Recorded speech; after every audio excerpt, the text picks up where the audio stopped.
has like 5 ages. Pretty typical of them.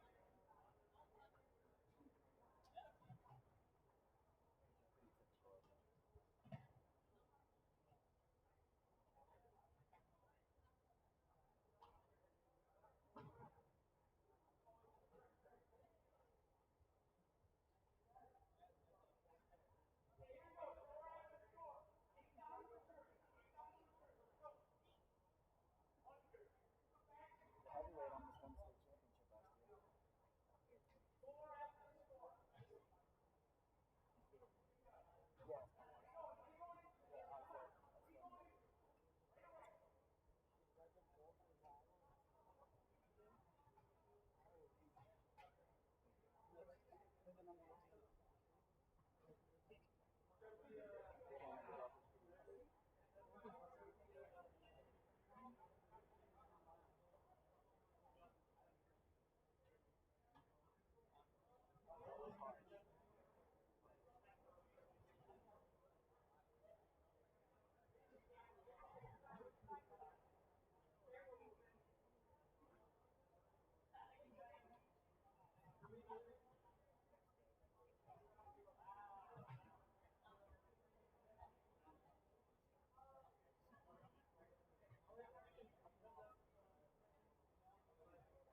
I did on Varsity too. Not really, but I remember like feeling her boobs on my head.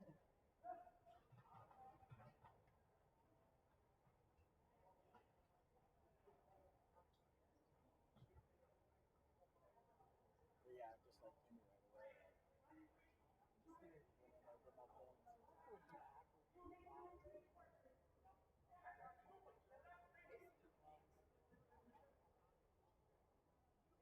I've seen a girl beat a guy before.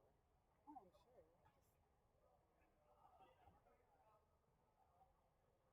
And there was a girl on our team too. She was on JV though.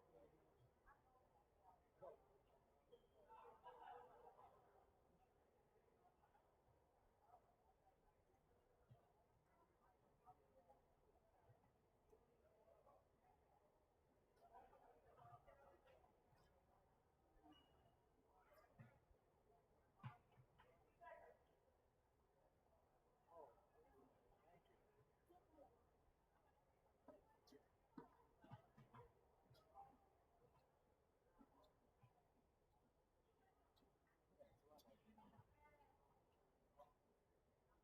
Yeah, it's a lot like I had a picture of he's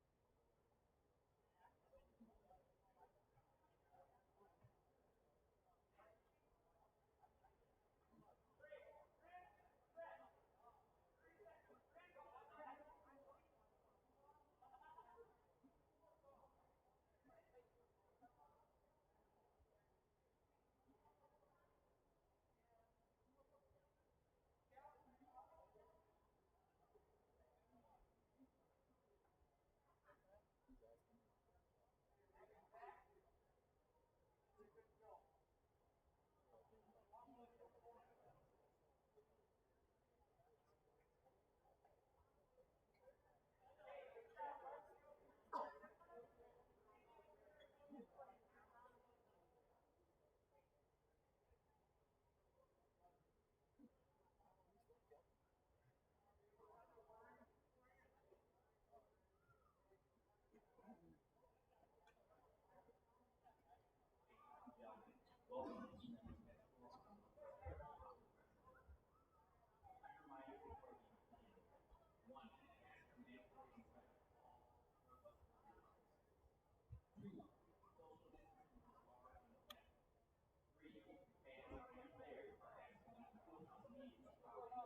The conclusion of the match.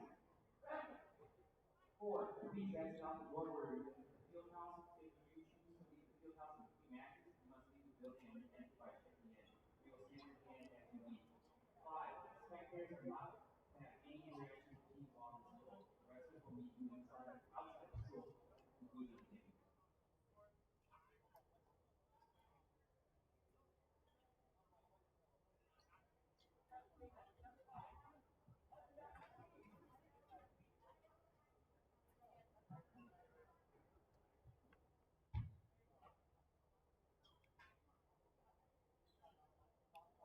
I guess that is.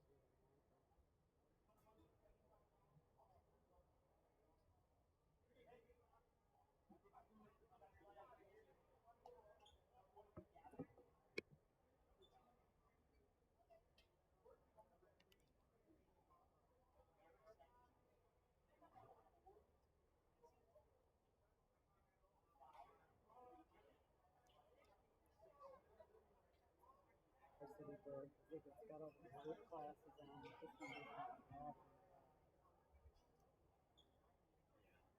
Got it. I don't know. It's tough to say because I feel like the coaches would want to see, but probably right. For fans' sake, I feel like they would have to do that.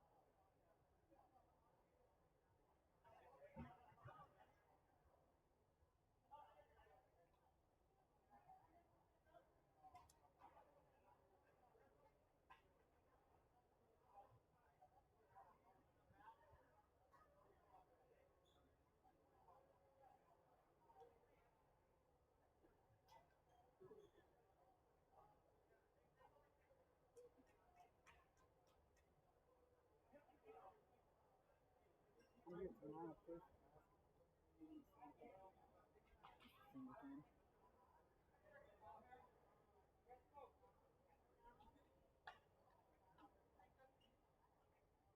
next week I'm living at Williams and Nina. I think Sunday is like a full.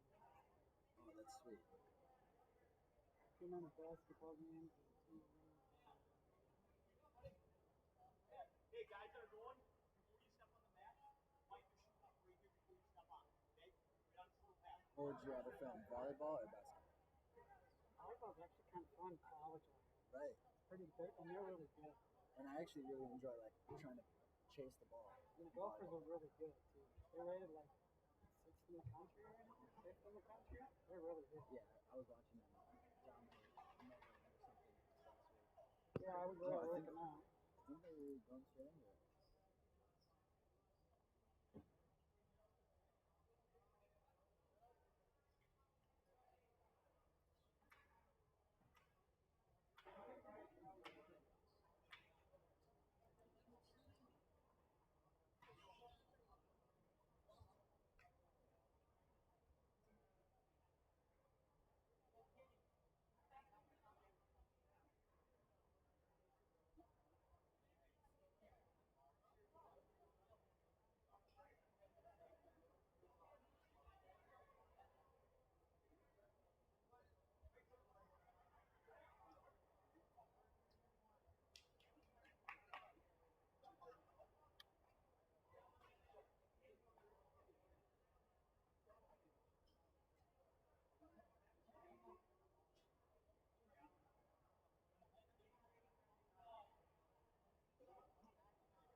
Gonna be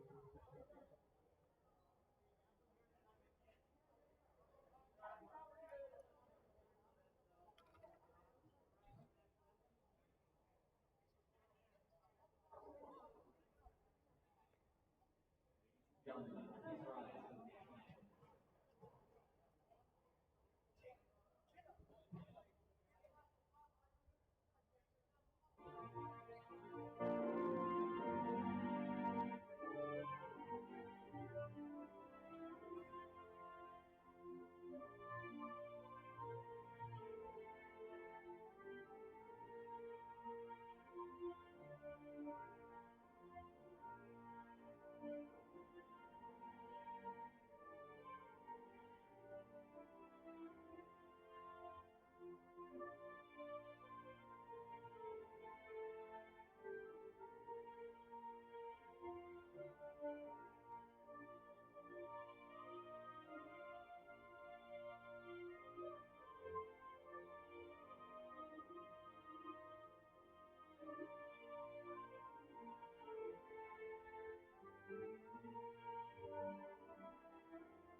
All right, here we go. The action is ready to start at Coon Rapids High School. Everyone's excited to be here. This is the first dual meet of the year at Coon Rapids High School.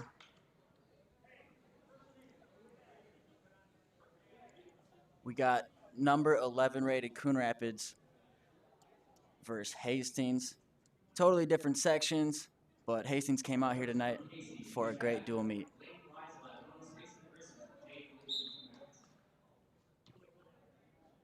Here we go at 106. We got Blake Beisel from Hastings. He's rated 8th in the state right now, only a freshman.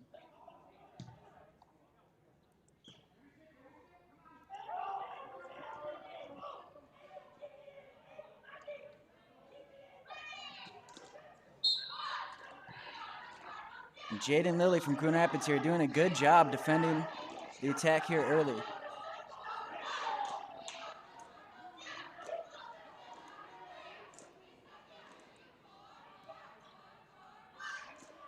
He might score off this if he can get around. Oh no, he got locked up, turned into a fireman's carry.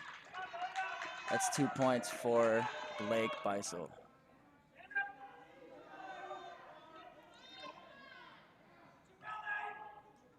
Oh no, giving up back points. Did he get any? Nope.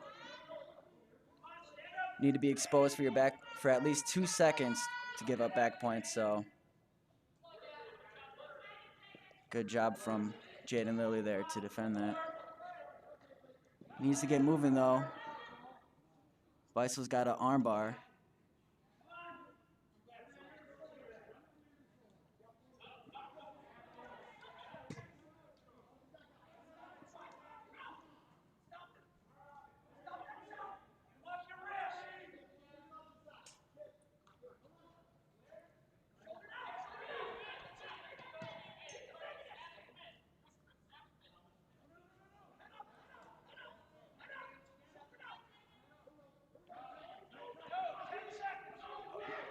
Oh, he's getting close. Oh no.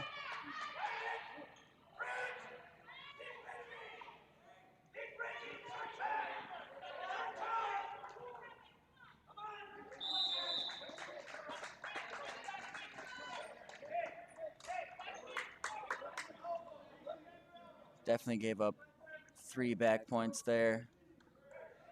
Avoided getting pinned though.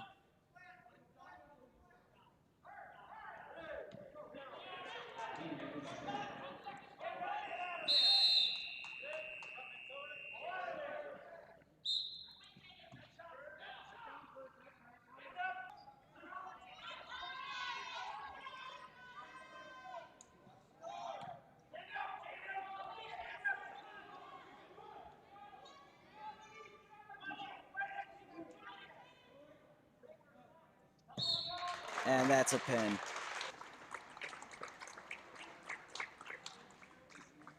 So that's going to be 6 points for Hastings for the team. And now we're moving up to the 113 weight class.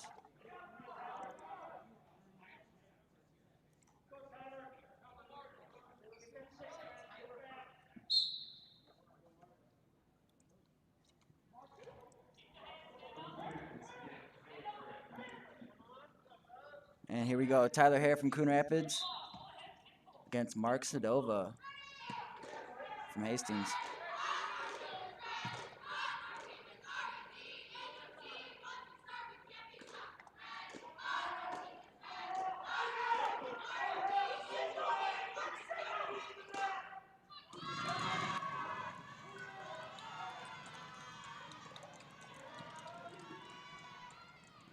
Nice takedown there. Kind of just a snap down drag move. Didn't even have to shoot.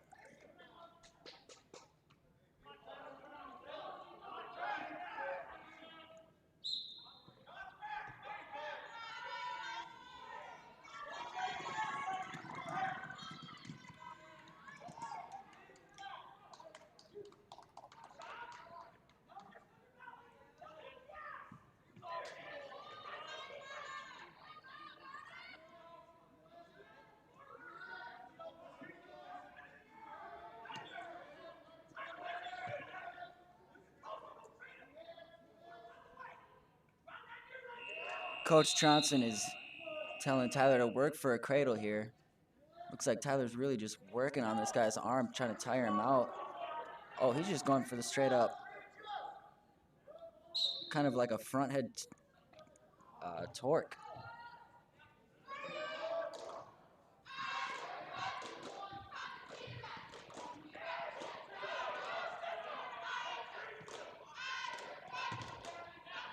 Oh. So they actually gave him the reversal for that. So Mark Sadova with the reversal. I thought he initially got the escape, but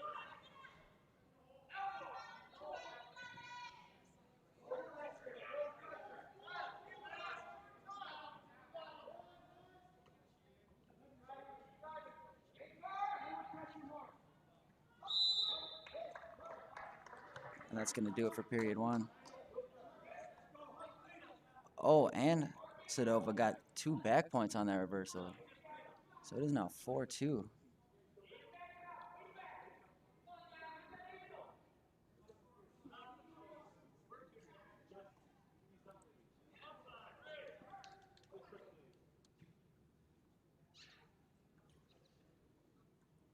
Tyler was doing a good job of controlling the match up until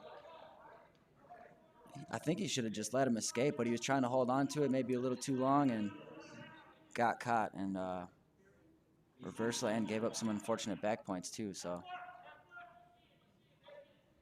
well, he chooses down for second period. Oh no, actually Hastings chooses down. Tyler's gonna let it go neutral, making it 5-2.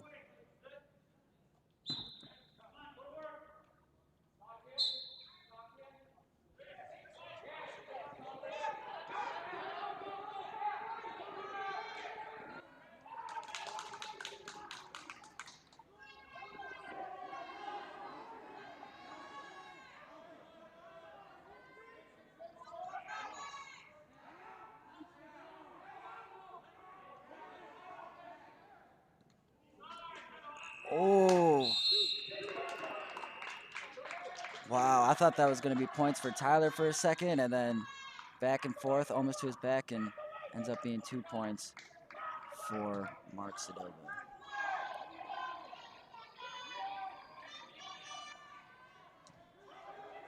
No points there, no escape given, so no takedown given.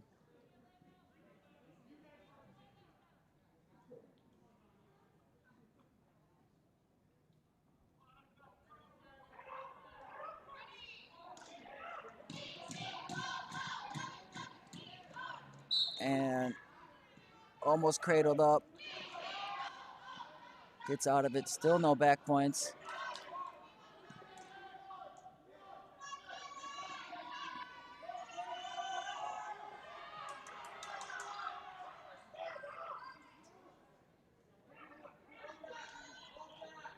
And that's going to be 2 back points.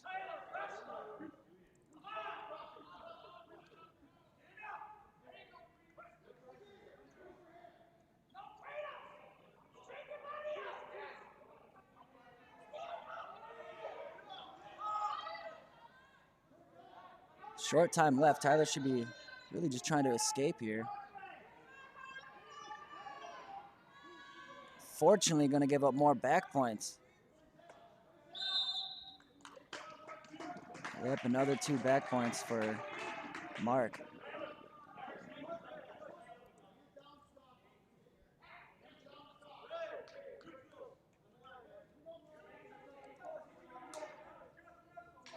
Now Tyler just says, let's bring it neutral to the third period.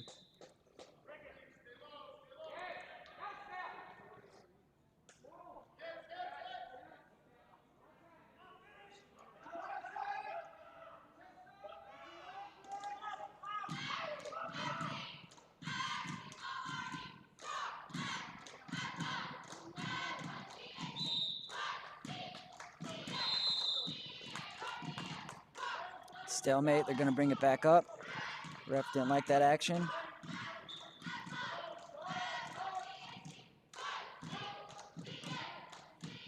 Oh no. And that was just a double leg by Tyler and kind of tried a funky move to get out of it. And oh man, he gets pinned. It's gonna be another 6 points for Hastings.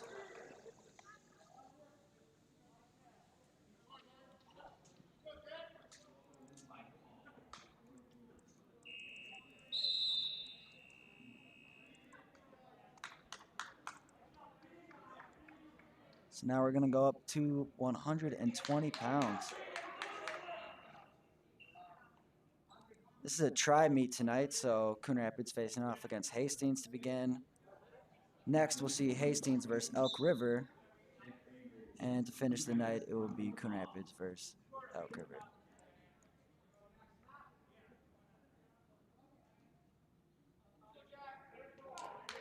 So now we got Andrew Dimov for Coon Rapids, facing off against Creed Peterson. Or actually, Peyton Erickson, rather, from Hastings.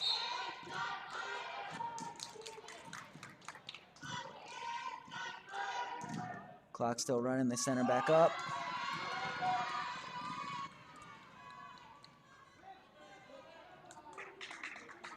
2 points for Peyton.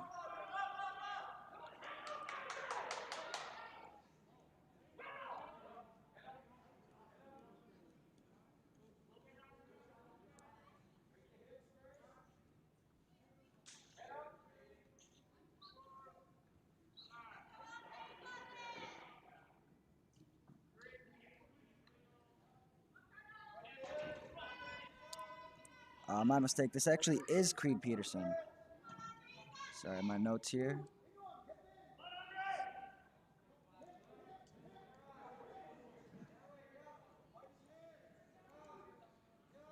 Creed locking up the cradle. Oh, I don't know why that was stopped. Maybe dangerous. But that looked like that was about to be a really good advantage for Andrew.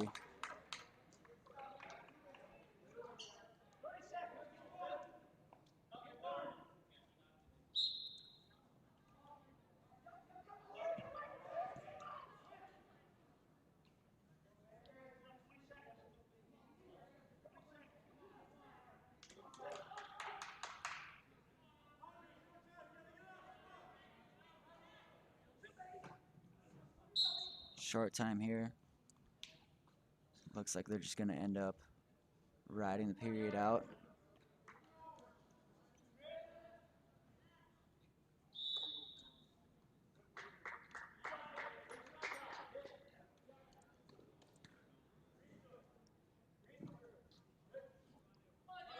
Hastings wins the flip. They defer. And Coon Rapids going neutral.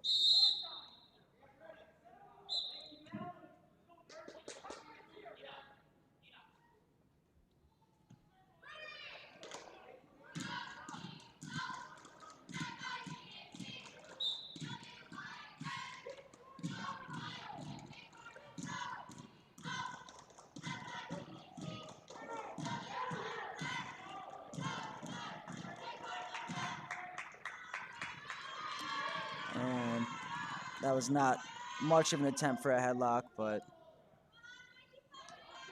easy 2 points for Hastings defending that.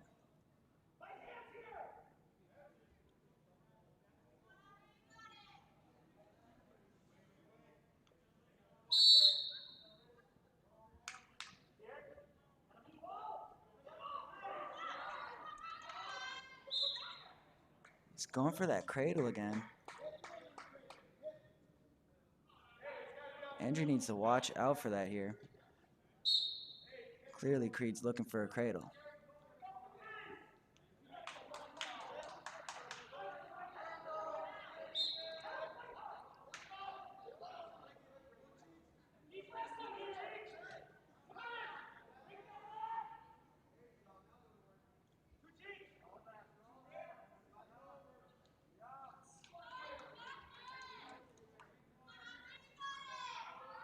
Creed's got those legs in, and not much Andrew can do. He's just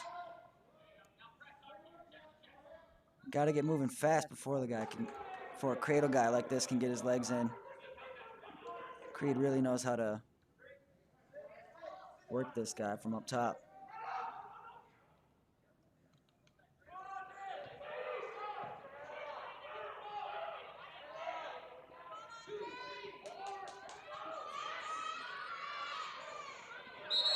Oh, good scramble here. If he can keep that head and just keep pushing through. No, yeah, he had to bail. That was getting sketchy.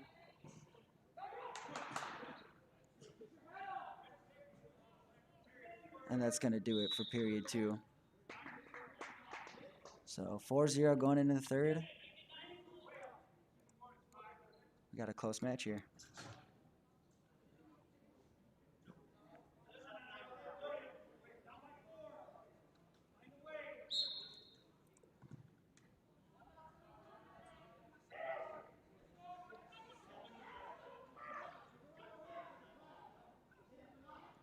See, Creed was real quick to try to get out. Went for the reversal, but it didn't work out for him. Coon Rapids. Oh. Gives up the reversal.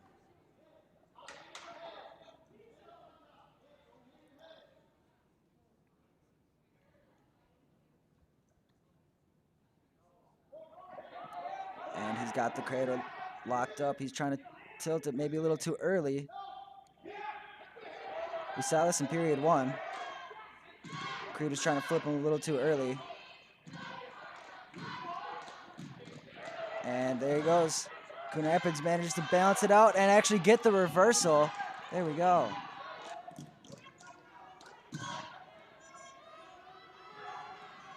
And he's quick to work the arm. He needs these back points. There's less than a minute here. Nope, taking it to the feet. 5-point deficit for Coon Rapids.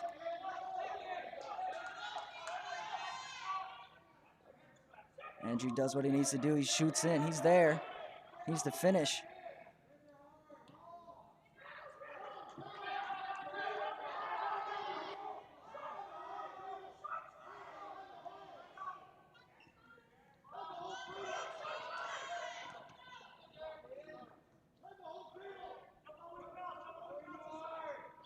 Short time here. Hastings happily going back to the circle. Ready to kill these last 13 seconds.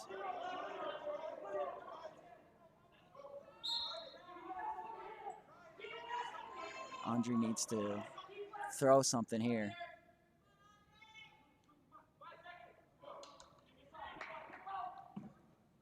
Doesn't look like he was able to lock it up.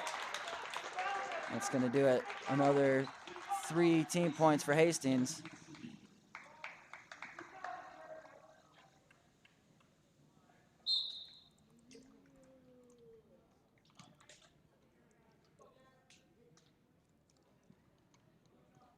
So Coon Rapids is rated 11th in state. Hastings is in the lean and mean. So far, this is kind of a really great start for Hastings.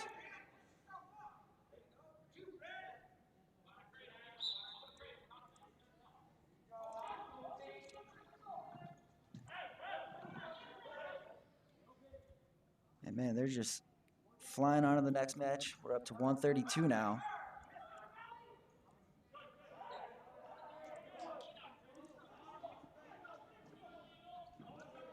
And now we got Peyton Erickson against Israel Madabimba.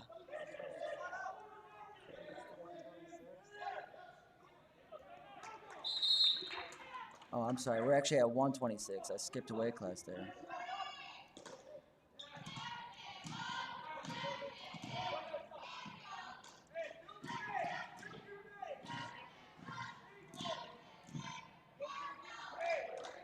Peyton Erickson has the lead.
And ref calls a stalemate. They're bringing it back to the center.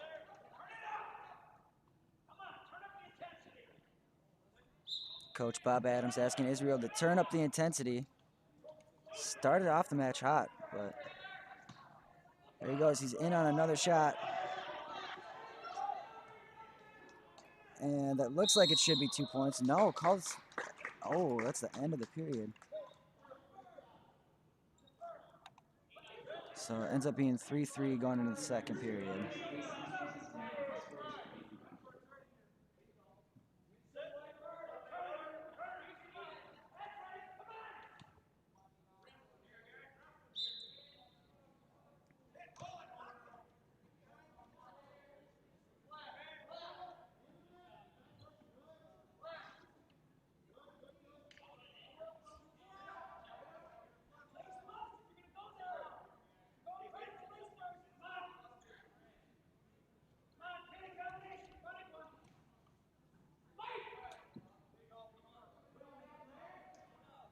Peyton doing a great job of just keeping her base, making sure Israel is not going to get an easy lockup on her. He was going for the cradle to begin with, but now it looks like he doesn't really know what he's going for. Kind of just looking for anything, looking for a wrist, looking for positioning.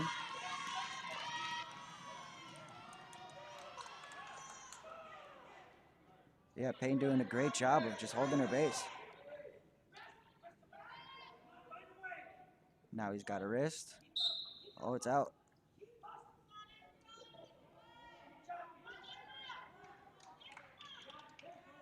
Oh, and she gets the escape. She takes the lead.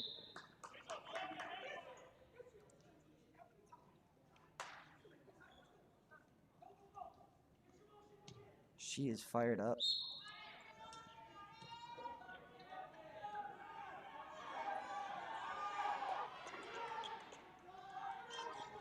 Israel again just, he's in on the shot super quick, but wow. Just a nice crossface from Payne and some good defense, and she's there for the takedown.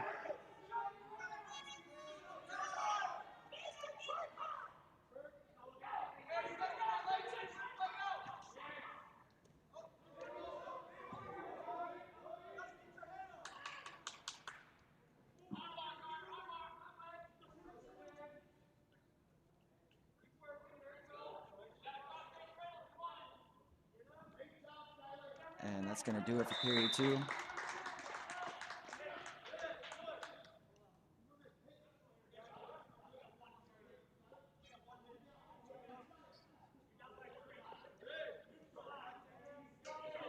And again, Coon Rapids choosing neutral.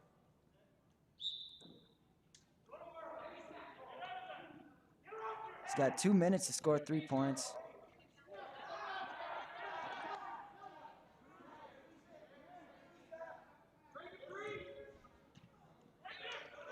Great shot.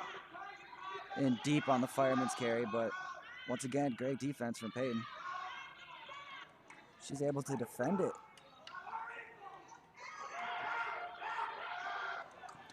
Oh. Oh, geez. There was a whistle on the other mat, and I think Israel paused because I thought the ref had called a stalemate as well, but no, they kept moving, and quick 2 points for Payton. Now she's in deep on a half.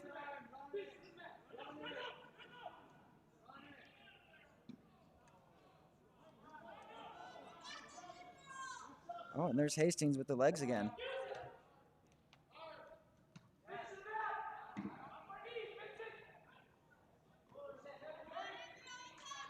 Oh, and back points are being given. He waved it twice, but then he shook his head no, so I guess he didn't award any. He did initially give a 2 count, though. There's the 1. Nope, waves it off.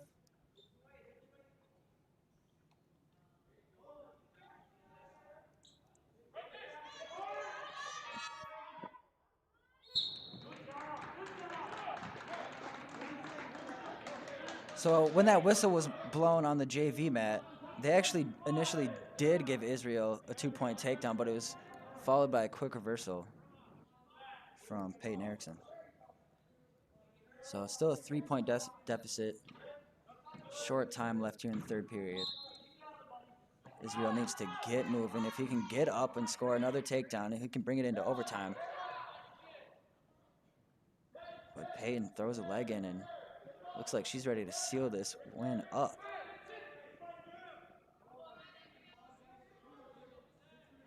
And she does. That's going to do it for period 3. Peyton Erickson winning by 3 points. Another 3 team points for Hastings.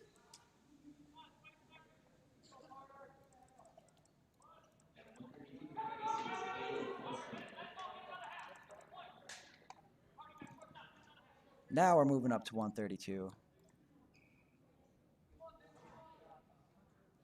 Probably not the start Coon Rapids was expecting. 18-0 already in team points.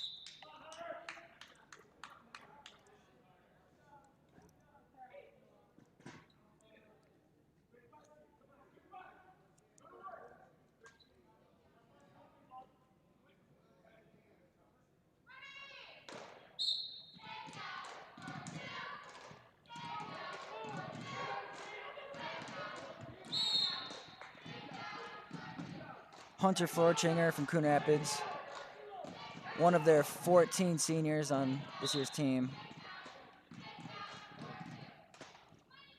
against Caleb Falstrom from Hastings, a sophomore.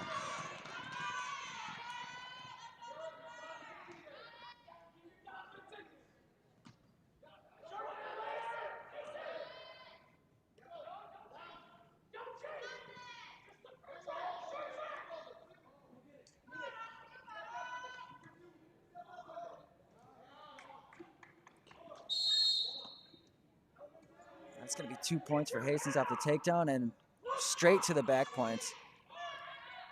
Uh-oh. He's got to keep fighting.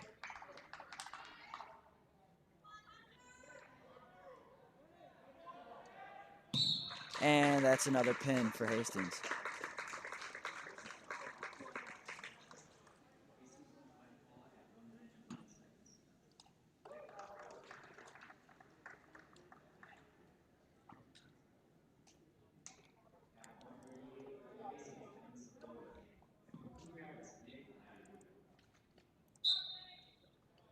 So now we're up to 138.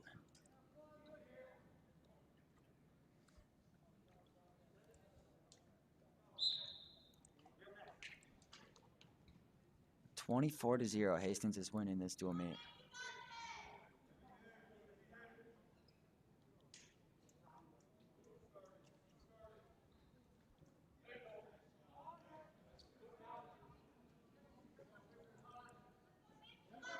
Nick Lattery here deep on a single leg. Is he able to finish? He does. It's 2 points. Takedown.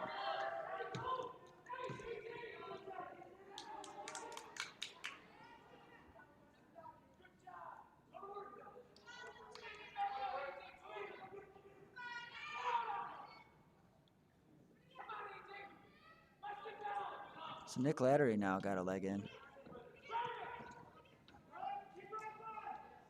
Looks like he was looking for a banana split or maybe a guillotine, but Hastings able to jump out of it. This is Evan Sabota from Hastings. He's a junior. I imagine he's the brother of Mark Sabota. Not sure. Could be cousins.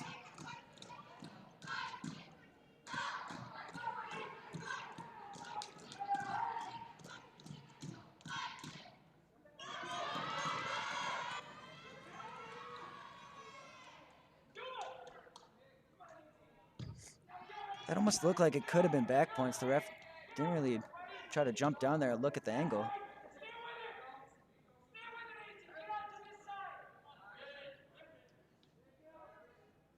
This is a dangerous position.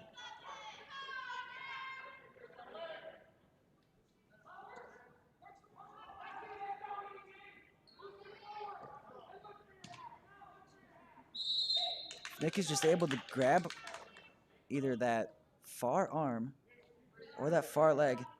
Here he goes. He goes for the arm. He's going for the guillotine. He's gonna, if he tries to bring it back here, oh, ref stops. That's the end of the period. So only gonna be 2-0. Nick not able to get any back points there.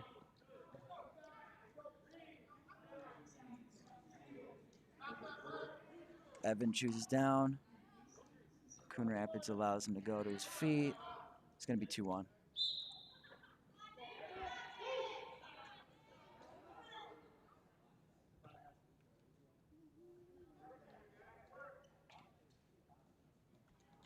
And a sweet headlock. If he's able to lock this up, that would be huge for Coon Rapids right now. It's exactly the type of shift they need.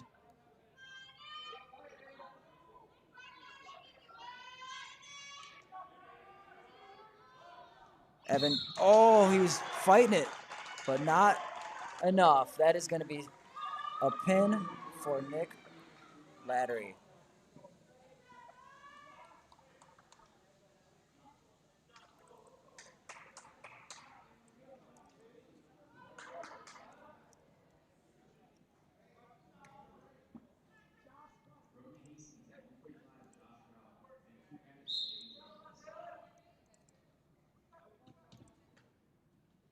Now we're up to 145.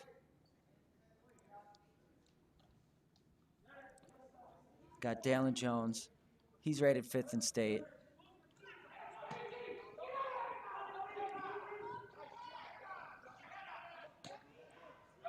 Coon Rapids definitely hoping to see some points out of him.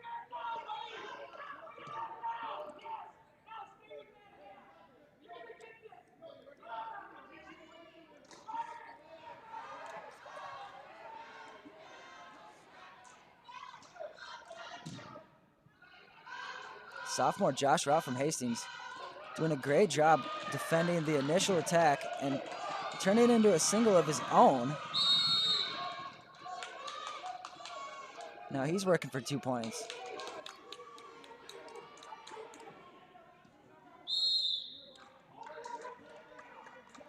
Doesn't get it. Nice job by Dalen. Hopping out of bounds before giving up the 2 points.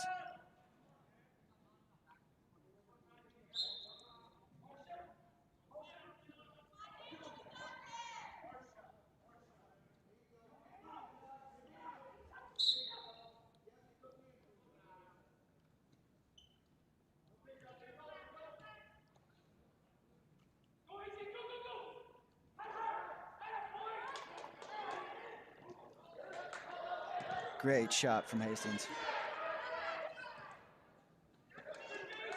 Oh, and what a move. That was so sick. Hastings was in deep on the single, trying to finish, and Dalen just says, nope, let me lock this up quick. And already got the back points. He's looking for the pin here. Doesn't look like he's going to be able to get it. If I were him, maybe just reset this back in the middle.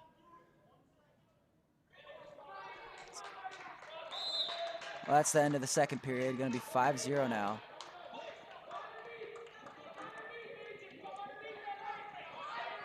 What a move by Dalen.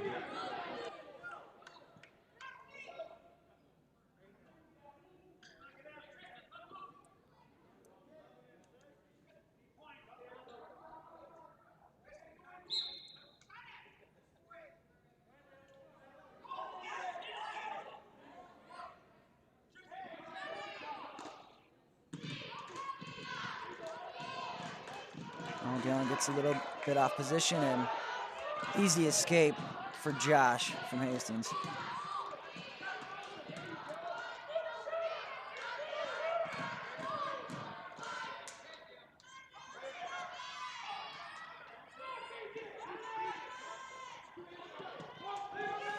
Dalen looks like he almost just gave him that leg, like just saying, I dare you to shoot this single.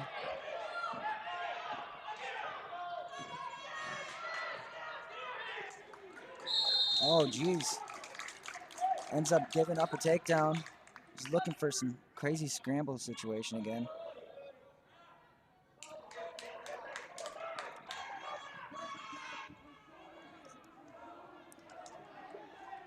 Josh is just a sophomore from Hastings here. And he's only down 2 points to one of the best wrestlers in the state this weight.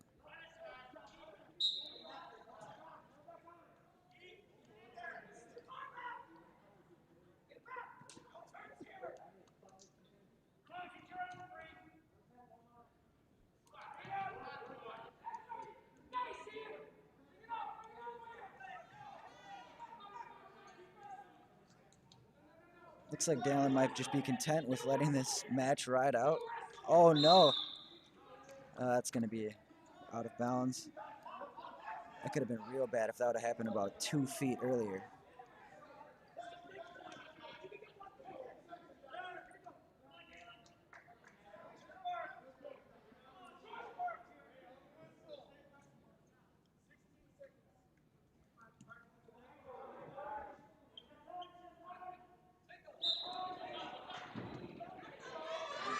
Oh, with a quick reversal. Bringing it to the back points. Can he finish it? This would be huge. He looks stuck to me. Oh, no, he was able to roll out. Wow. An additional 3 back points, so going to finish off 10-3.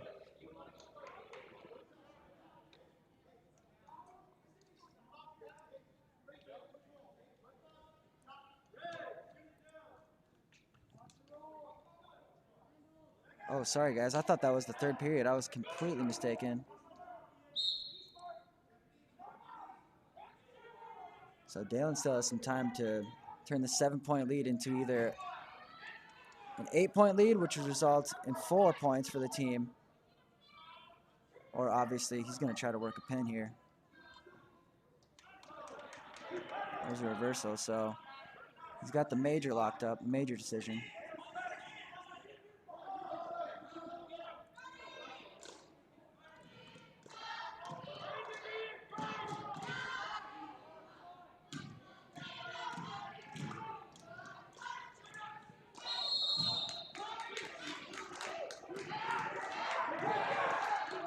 Looks like Dalen might have just got a little gassed. He kind of just gave up an easy takedown there. Now he lost the major decision. I said he had it locked up. Coon Rapids definitely needs all the team points they can get at this point. He needs to get up and score some points.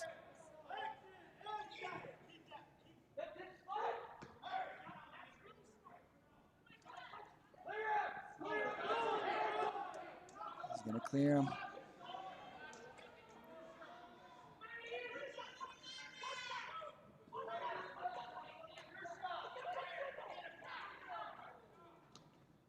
Oh, and just another easy takedown for Hastings after a very, very sloppy headlock attempt.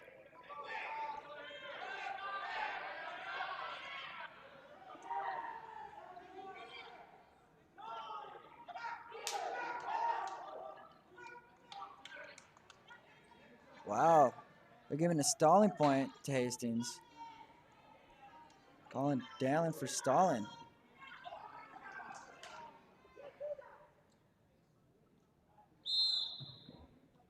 And that's going to be the end of the match.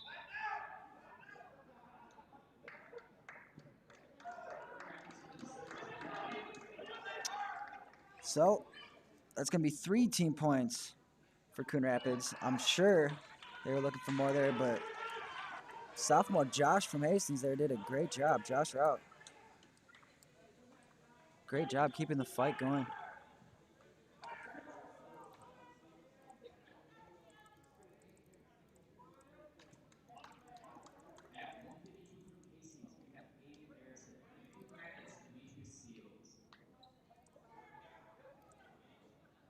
Now we're up to 152. Team score, Coon Rapids 9, Hastings 24. We're about at the halfway point of the meet, so still time for Coon Rapids to come back and win this.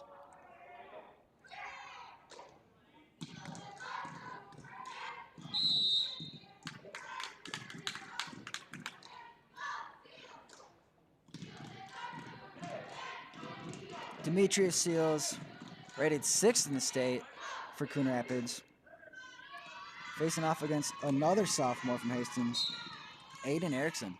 Hastings has a young team. Lots of sophomores and a couple juniors later on.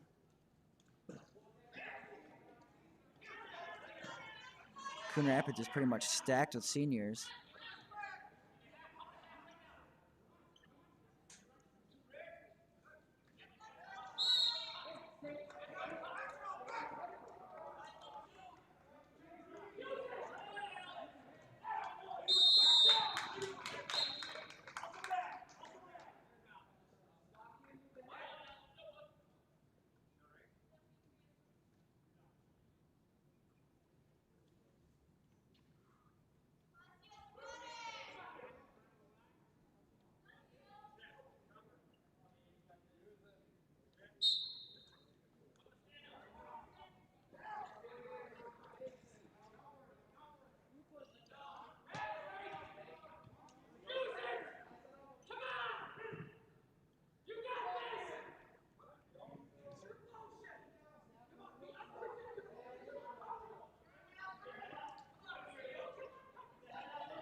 Just a lot of hand fighting so far.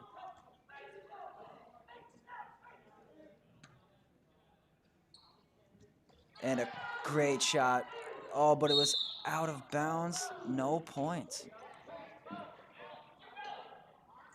Wow, he was in so deep. If he could have just kept that in bounds.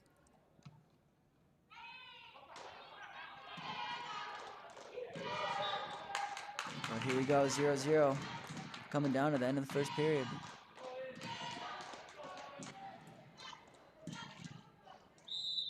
Good job by the sophomore, Aiden Erickson, keeping this match even going into the second. Against number 6 rated, Demetrius Seals. Hastings choosing down. Coon Rapids hasn't been riding very much tonight. Interesting to see if Demetrius is going to go for it. And he is.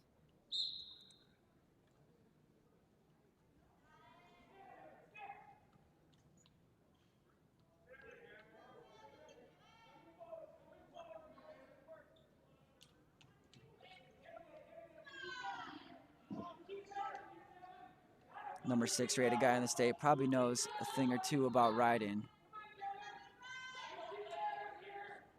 Let's see what he's looking for. Yeah, seems to be just looking for a wrist. Maybe working an arm bar soon.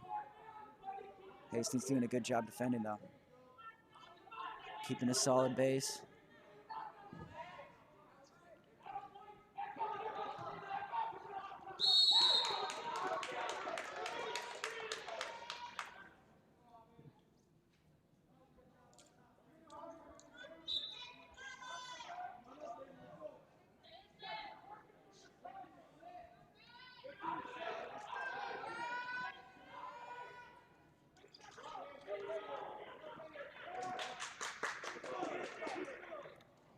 There we go. Sophomore Aiden Erickson in the lead with a 1-point escape.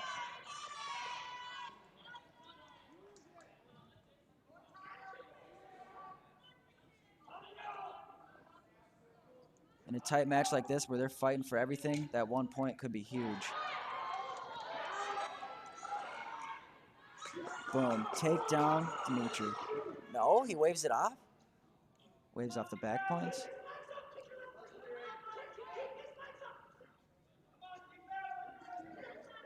So actually, yeah, he did wave off the takedown. It's still 0-1. And he calls a stalemate.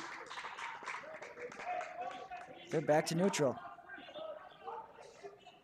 Dimitri definitely trying to score here, I'd imagine. Short time to do so. But with a great shot like his, he could make it happen. He's in, but not enough time. Not enough time. Going into the third period, losing by 1. Of course, he's going to choose down. Go for the escape here.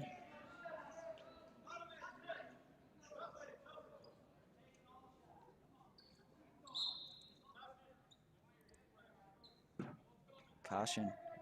Caution on Green. Caution on Hastings.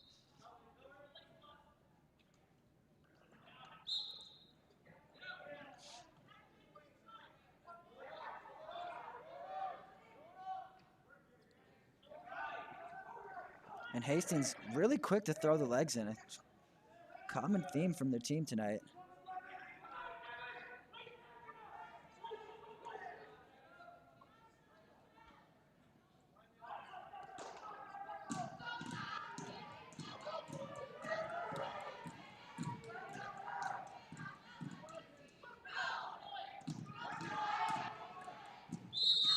Oh, Dimitri needs to get moving. Because Hastings got those legs locked up. Oh, yep, switching them up even.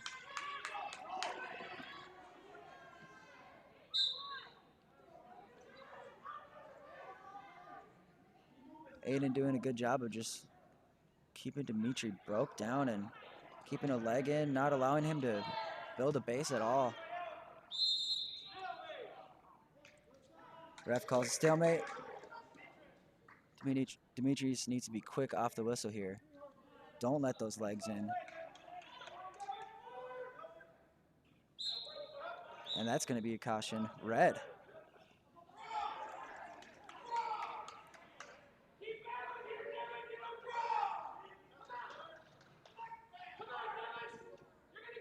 Another caution. So if he does that, if he tries to jump the whistle again, that's going to be another point for Hastings.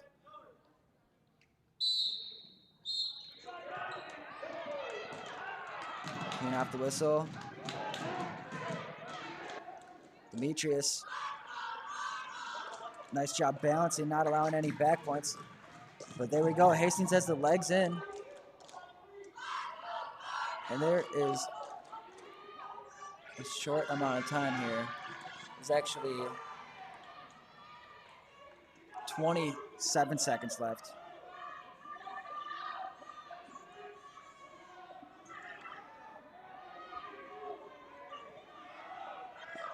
Ten seconds left. Dimitri really needs an escape here. Oh, and there was back points given to Hastings. So that's going to do it for this match. And that's a huge upset. Unrated sophomore Aiden Erickson beating Demetrius Seals, the number 6 rated wrestler, at 152. What a huge win for Aiden. And another 3 team points for Hastings.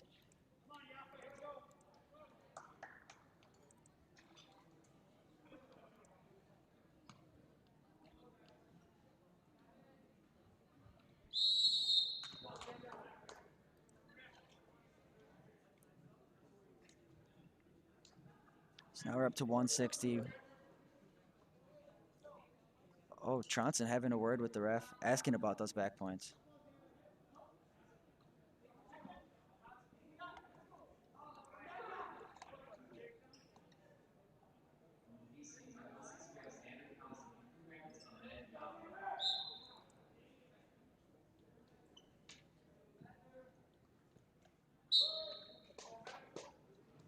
So now we got Ahmed Yaffa, another senior from Coon Rapids.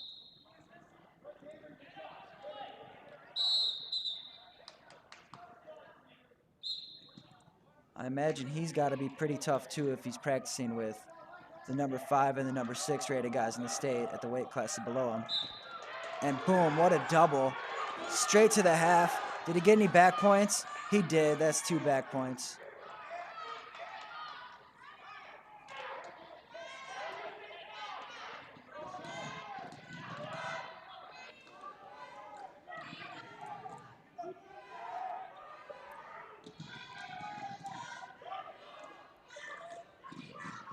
Looks like Ahmed has his leg in, but not really. He's kind of just sliding up the body.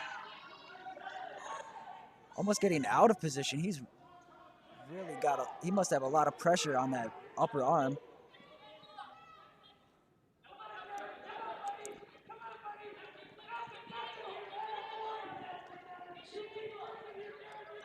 And Xander Hollis with the escape.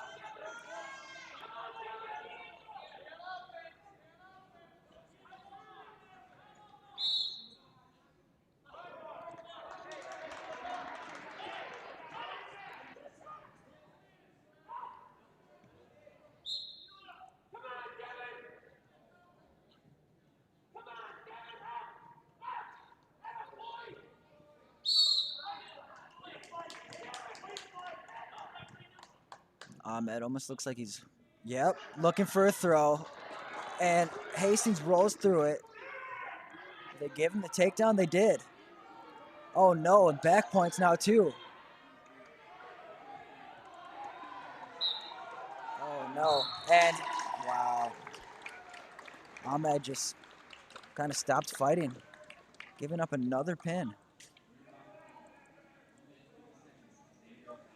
In the first period. Wow. Junior Xander Hollis with the pin. 6 points for Hastings is now 33-9 for the team scores.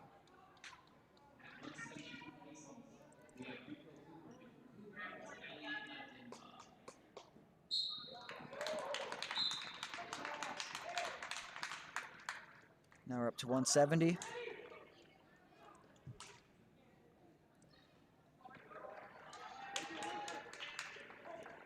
Eli Marabamba Actually, sorry, Eli Madimba against Rico Cooper from Hastings. Rico Cooper, a sophomore. Eli, a senior. And he's off to a quick lead.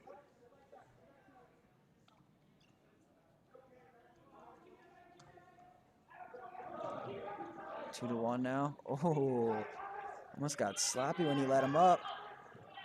The quick return shot from Hastings.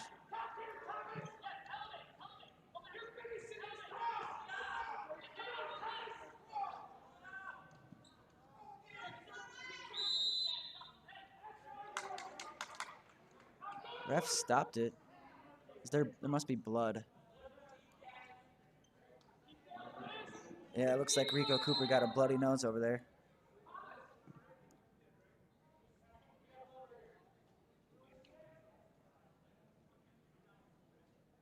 I'm sure he's fine. It's a common thing for wrestlers. Most of them don't even feel it. But yeah, when you're out there, everything's a fight. You're fighting for hand control. You're fighting for head positioning. It's real easy to get a little bump on your nose.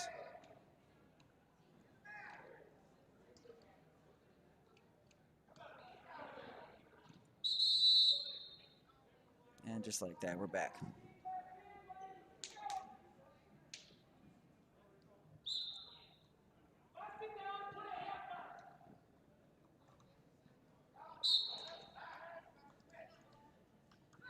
Eli in a good position to... Oh, well, yeah, he tried it. Now it's just a straight up dog fight. Good job by Eli, keeping that positioning and scoring the 2-point takedown.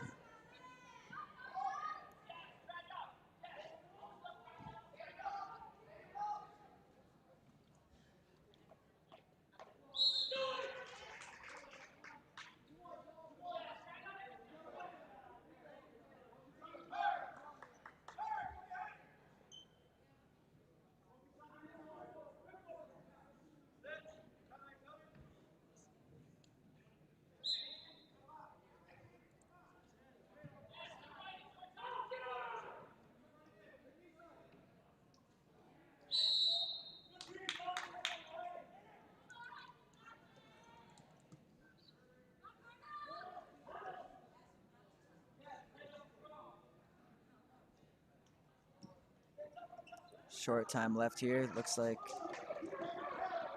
he's going to give him the escape, and is he going to work for another takedown here in the last 10 seconds? Looks like Rico is looking for a takedown here. He might get it. Oh, no, and they run out of time.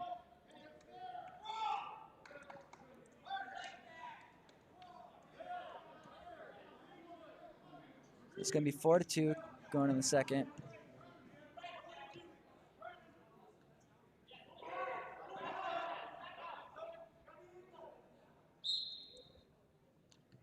Madimba does elect to ride him. Let's see what he's... oh, he's going to keep it on the mat. I thought maybe we were going to see a quick escape from Hastings, but here we go. Madimba working something. He's going for that arm. Can't do much without a wrist, though.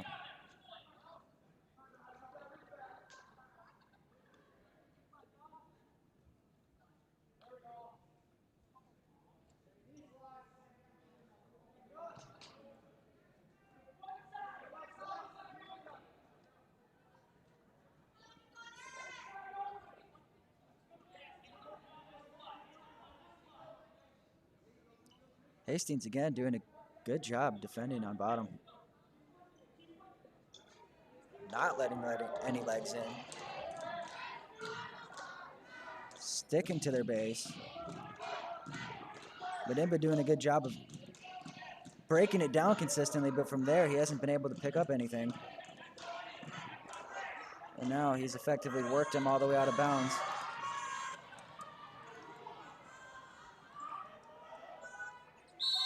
And, yep, There they go. They're going to center back up.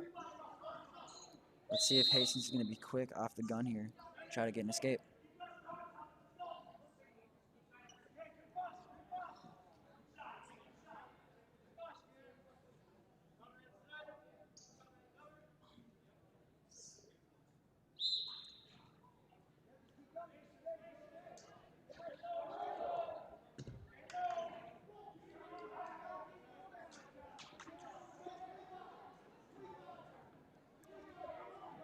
Good movement by Madimba to not allow that escape. And wow, just as I say that, Rico Cooper effectively pulls a switch. Gets the reversal to tie it up.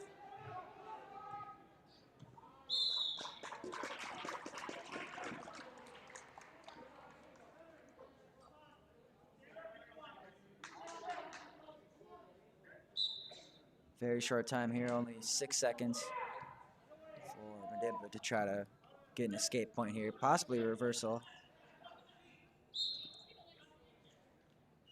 And doesn't give it much effort. Gonna end the second period tied up.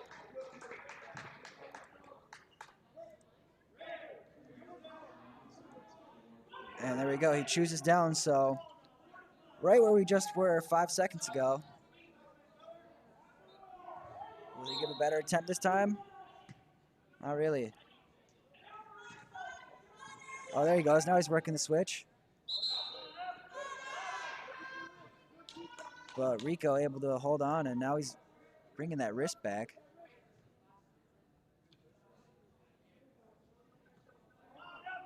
Does he have a leg in yet? Nope.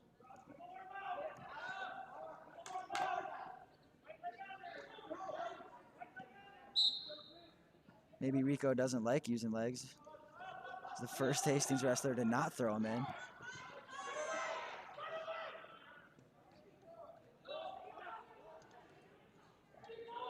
Madimba has the position to escape. Will he? No.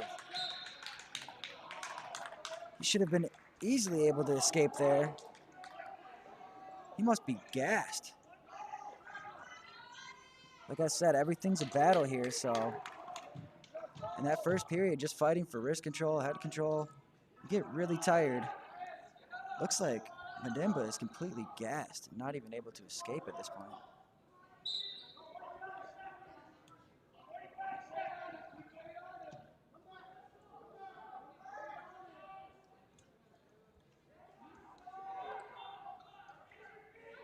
He has the positioning. He might be able to work it here. He does. Huge reversal there. 2 points.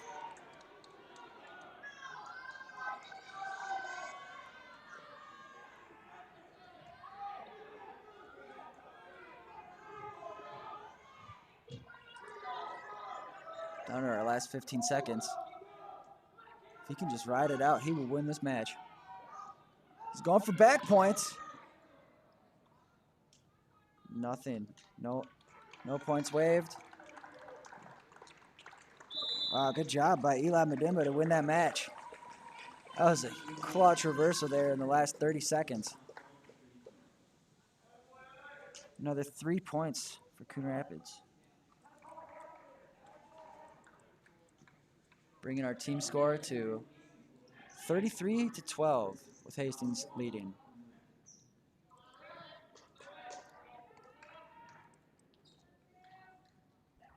Now we're up to 182.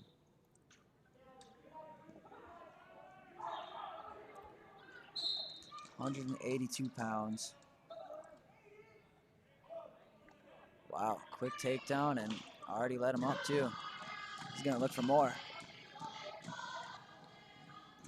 Alex Kowalczyk, rated 6th in state for Coon Rapids. And he's showing it. Started off quick with the takedown. He's looking for more. And he's in. Finishes the double. Another 2 points.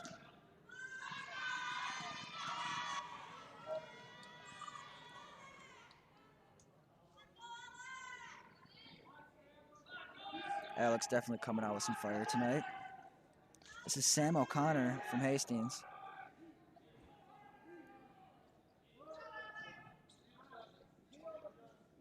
the only senior on their varsity lineup.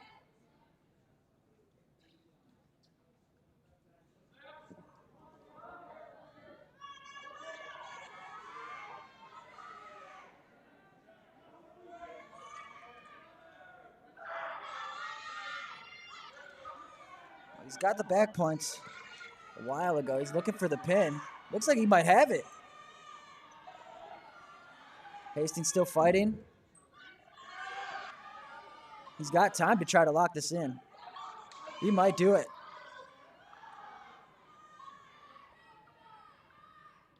That's it. There it is. 6 points. 16 points for Coon Rapids. Nice job by Alex.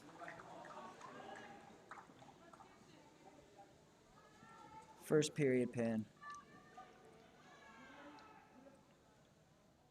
That's how it's done. He came out aggressive.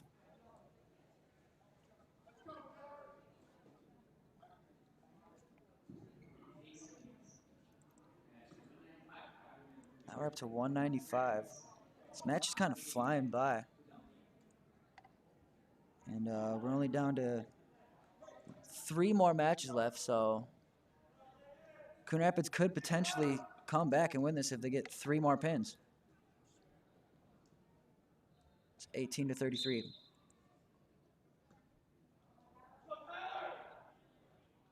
So we're going to need big points from all these guys. We got Aiden Hollister, a freshman for Coon Rapids, against Tyler Miller from Hastings.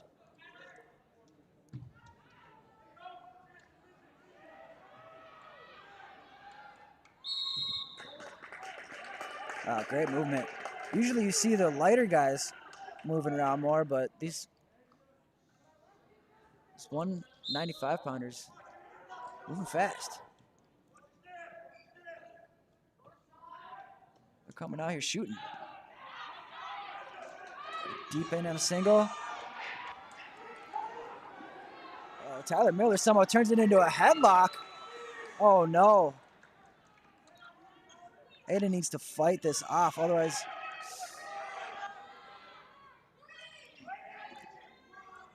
And that's a pin. Hastings has locked in the win for the team. Tyler Miller. First period pin.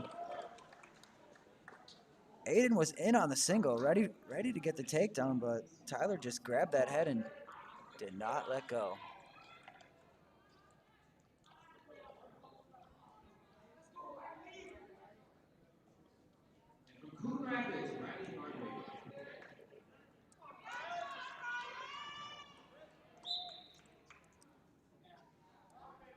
So now we got Dylan Bartz from Hastings and Riley Hargrave from Coon Rapids.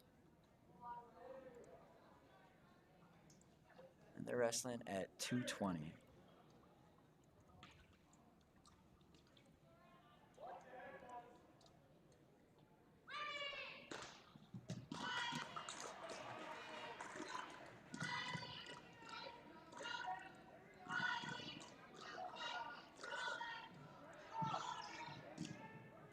There we go, Hastings in with the legs. Usually don't see guys up at 220 riding with legs in.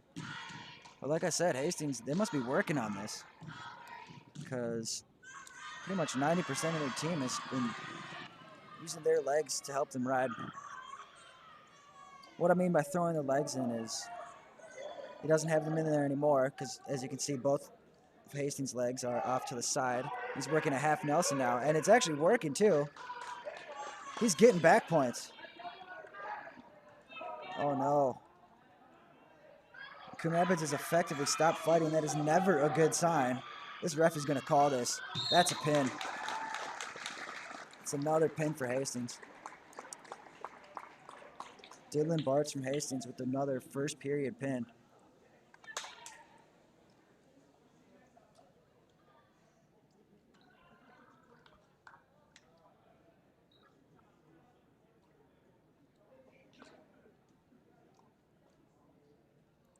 So now we're going up to our last match of this meet. 285, the heavyweights. Team score is 45-18. Hastings has taken a dominant lead now. Oh, and Hastings doesn't even send out a heavyweight against the #1 rated heavyweight in the state, Gavin Layton. That's a bummer we don't get to see him wrestle. I hope we get to see him wrestle against Elk River later tonight.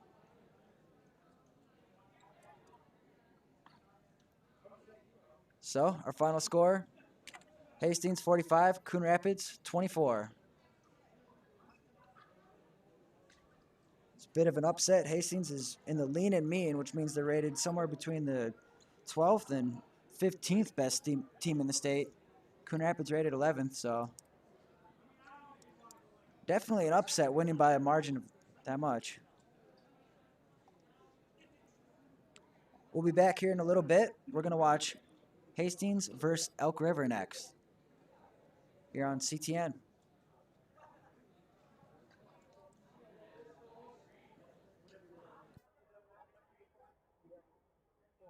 Thanks.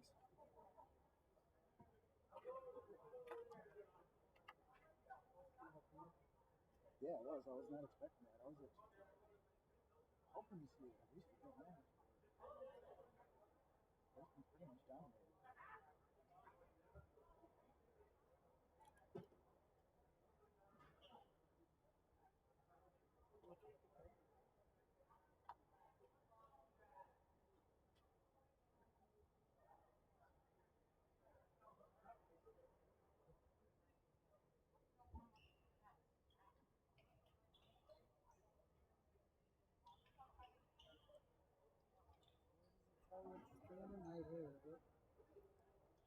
We're streaming on YouTube here.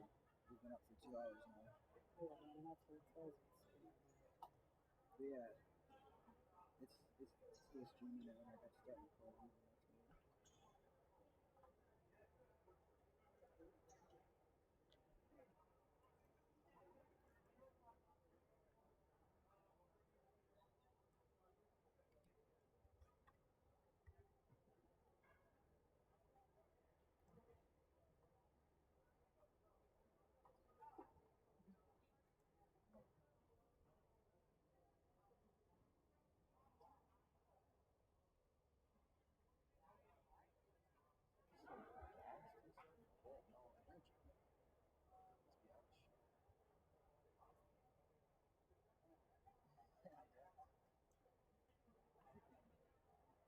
Yeah, I guess they're probably just underrated because if you look at their lineup,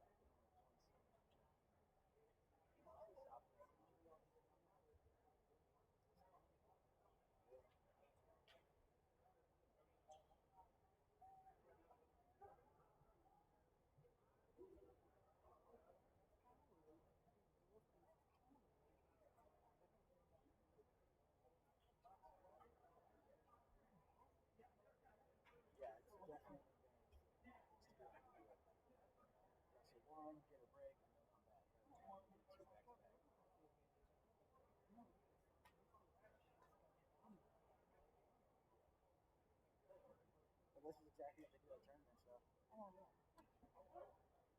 Yeah, but sometimes it's 4 or 5. Yeah, the team tournaments there are brutal. And then the guys all have to go wrestle individual the next day or even later that night. It's crazy.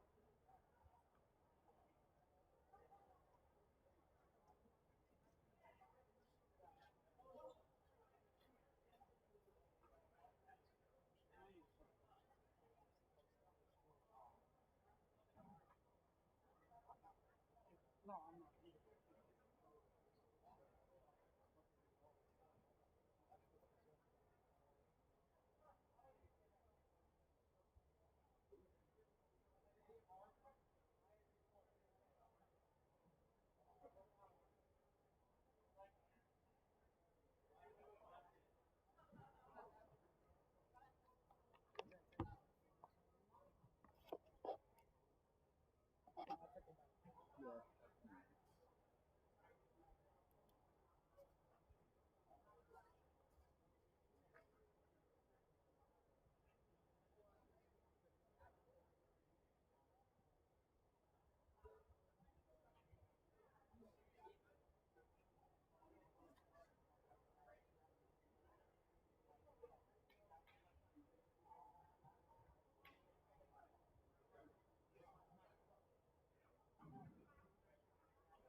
What? Probably have like 25 to 30 minutes here. Oh.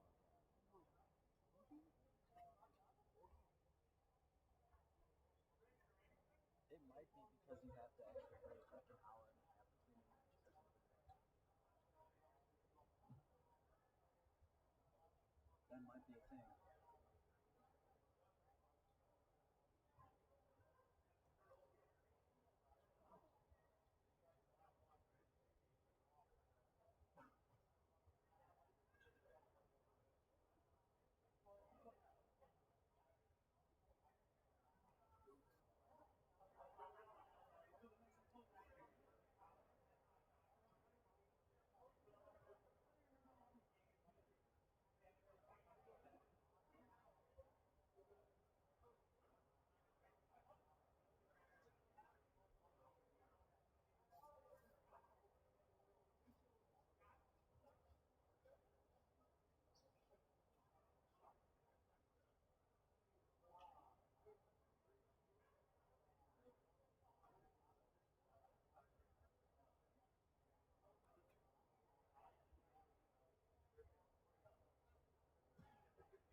told him. I'll put him up and told him when you post it. So I'll put him in the text then for tomorrow. Hey, cool. I'm gonna start.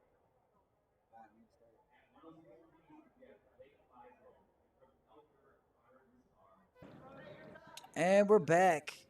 I'm Cooper Anderson here with my cameraman Dave Emmy. And we're here at Coon Rapids High School. We're watching Hastings versus Elk River. Yeah, starting off at 106. Blake Beisel had a pin earlier tonight against Coon Rapids. He's rated 8th in state. And he's off with an early lead.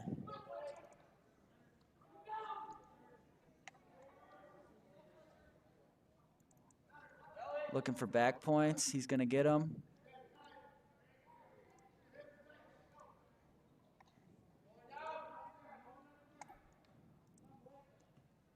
He got him. 2 back points. Lets Elk River go for the escape. It's now 4-1.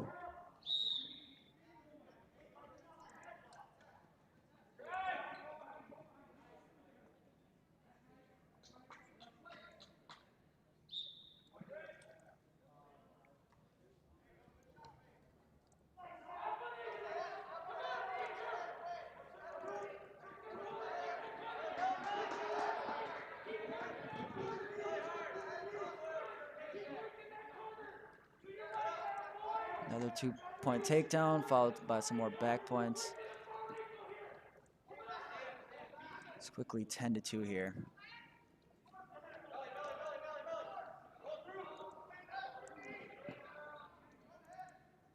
He's getting more back points.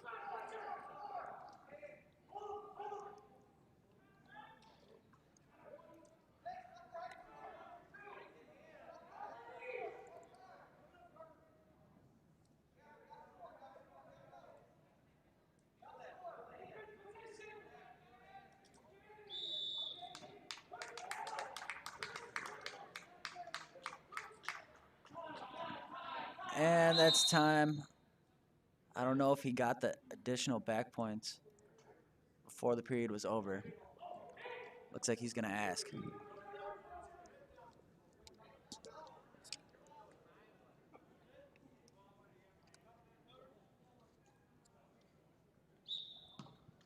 So we have the score at 12-2. But they're talking it out, seeing if the ref did, in fact, get an additional 2 back points before the clock was up. Nope, they're going to leave it. It's 12-2. We got freshman Blake Beisel in the lead against Carter Lazard, just an 8th grader from Elk River. Blake able to stay in bounds and get the escape. So they're going back to their feet.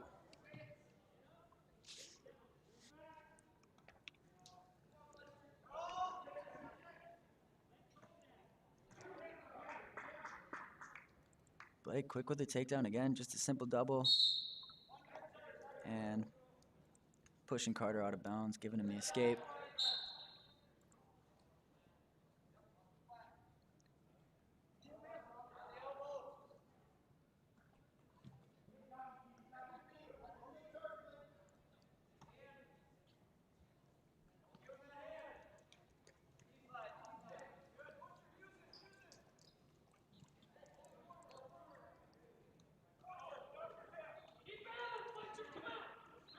Man, he really just locks up the armbar and just does a simple tilt.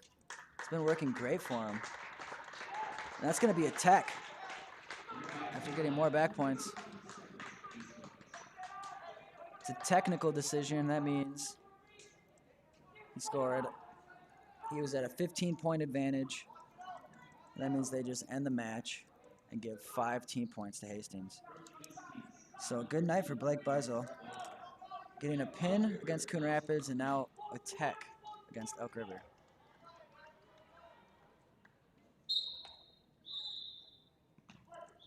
And here we go. We're up to 113 pounds. Hastings again taking the lead early.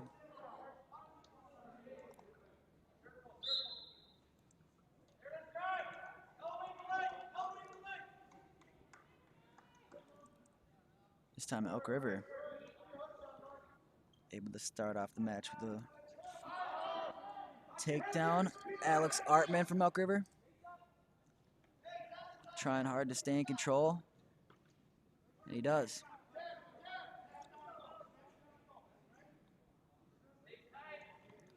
This is Mark Sabota from Hastings. He also got a pin against Coon Rapids. He's just a 7th grader.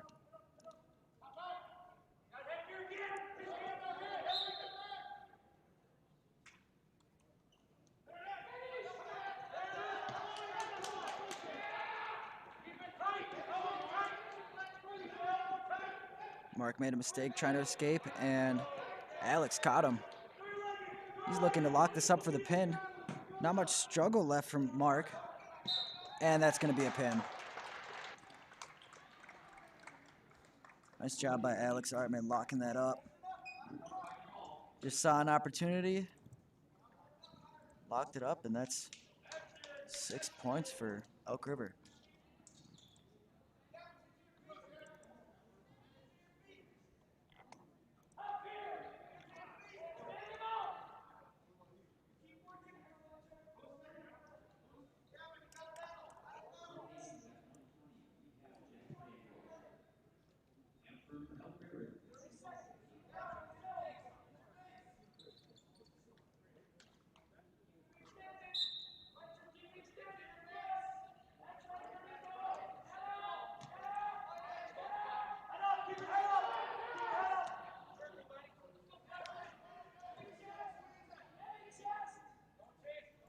So now we're up to 120 pounds. I love these lower weights, so much quick movement, lots of scrambling. Oh, and loose headgear on Creed Peterson. Not bothering him, able to scramble it out and get the takedown.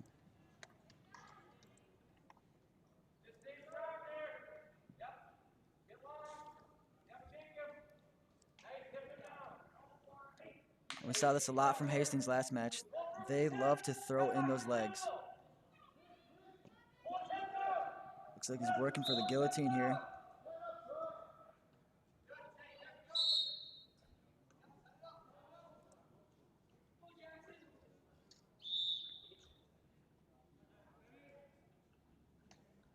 Creed adjusting his headgear. We got Benny Kazuka from Elk River. He's a junior, and Creed is a freshman. So 2-0 in favor of the freshman. Benny looking for an escape here. Quickly back up to his base.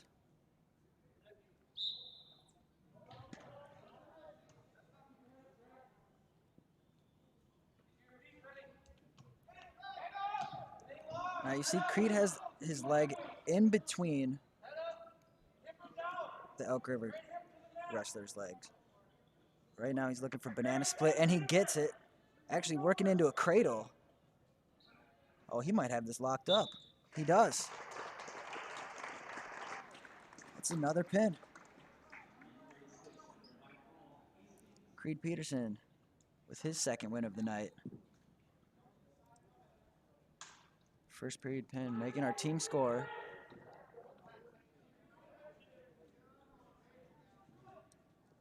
(11-6).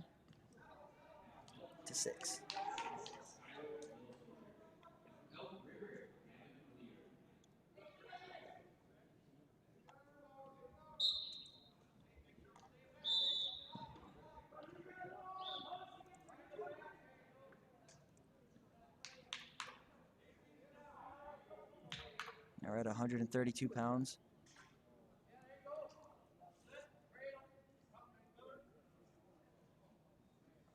And Joe Gustafson from Elk River. Oh, sorry, this is actually 126. This is Gavin Hillier from Elk River.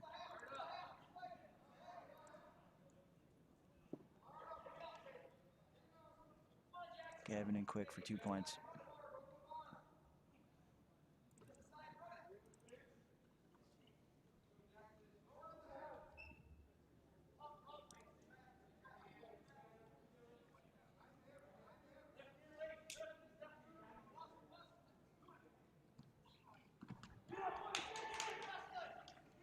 Peyton Erickson from Hastings.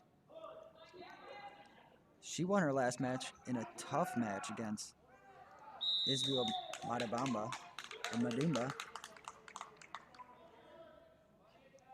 She was looking real tough last match, doing a great job of holding her base, but here she is getting exposed for back points. Ref was kind of slow to start waving him. Oh, he calls the pin.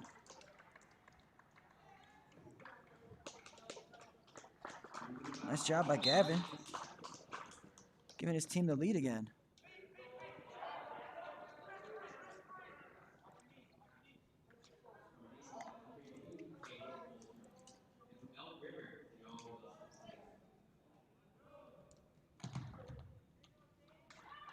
So now we're up at 132. Joe Gustafson from Elk River against Evan Sabota from Hastings.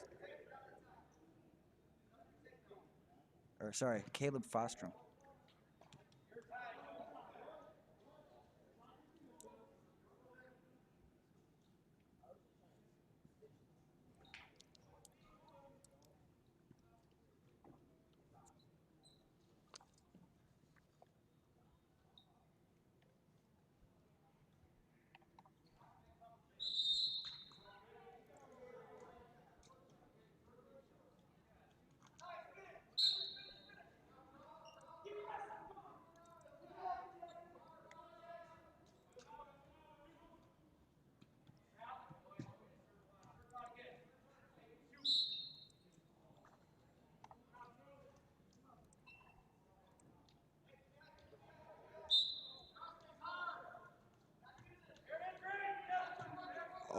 Oh, he gave Elk River the 2 points.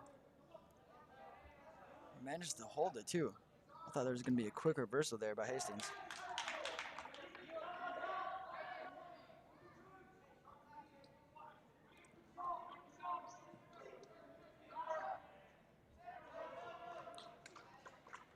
And there is a reversal by Hastings. So tied up, 2-2. Hastings pretty dominant from up top.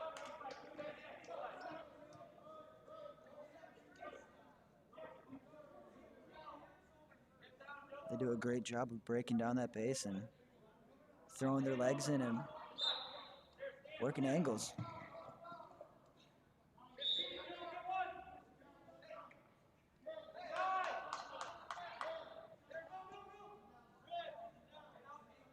Time running out for Joe here.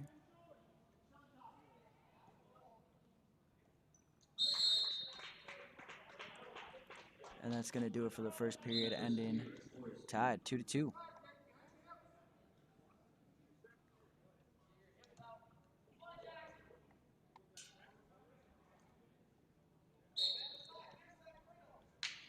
Looks like Joe Gustafson from Elk River chose to start down. Having a tough time escaping, though.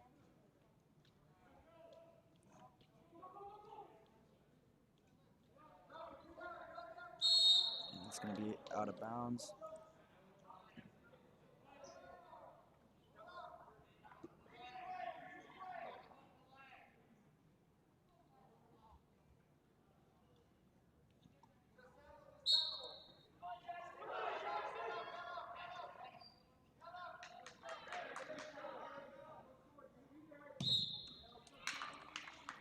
Does get the escape, making it 3-2. And look he's back in with the shot. Wow. Was not expecting that. Joe was in so deep on that shot. And now he's giving up back points. Just an easy little turn for Hastings. Oh, Caleb Folstrom coming up big there. It's now 7-3.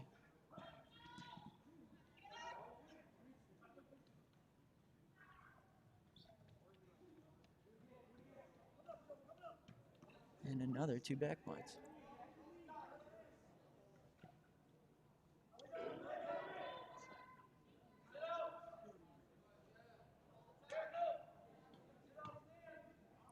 I thought initially they gave Joe Gustafson the takedown to start this period, but they didn't, so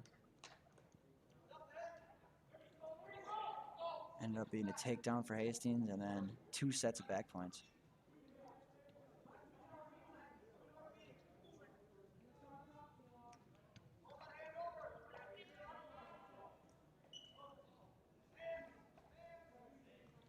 And here he goes for the easy turn again.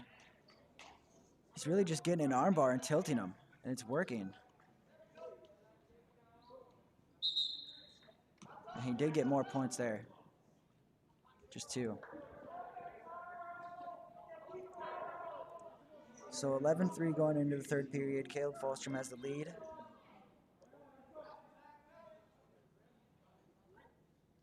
He had a pin earlier tonight.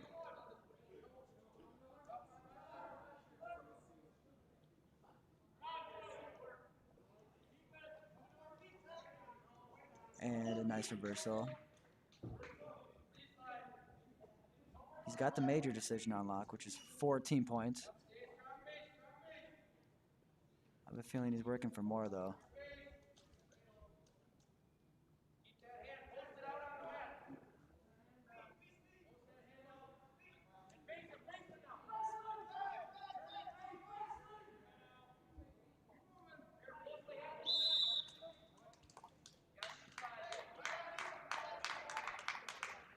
If I were Caleb, I would go back to that armbar I was working earlier. Try to get the pin here. Oh, and there he goes. Oh, he lost it. He went tilt and then just worked into the armbar. Joe pretty much giving him the armbar, trying to avoid the tilt.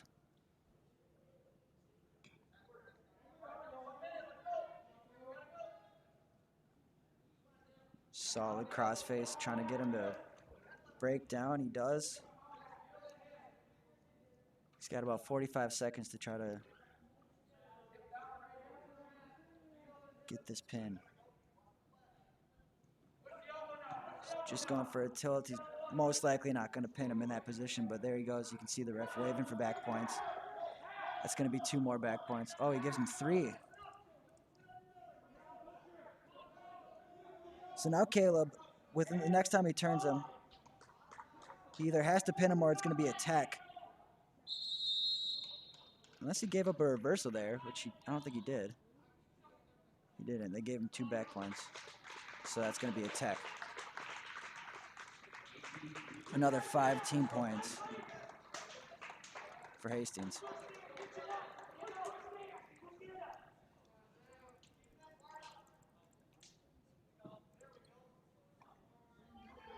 So Caleb Falstrom with a pin and a tech on the night. Looking solid.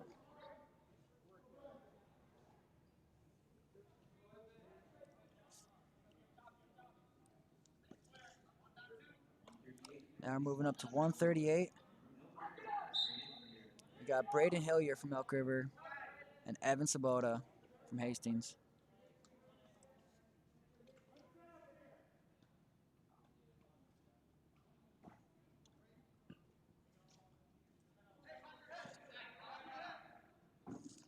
Evan actually got pinned against Coon Rapids earlier today against Nick Lattery.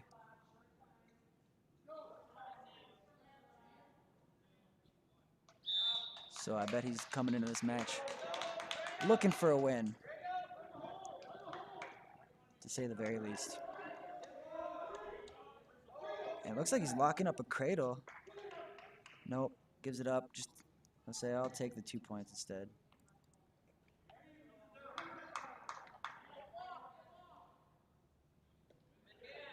Oh, and look at that. He's already got the cradle locked on the other side. Man, he's really working Braden here.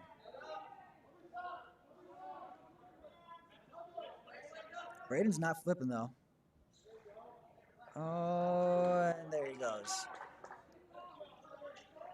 Doesn't look like he's in a position to get pinned, but he does look pretty locked. Definitely gave up 3 back points.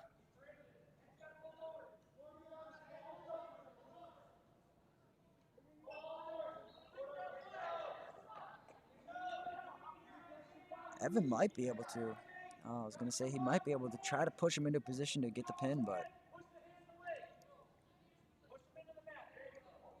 Did not. Goes to try to regrip it, so they give him the 3 points. The 3 back points.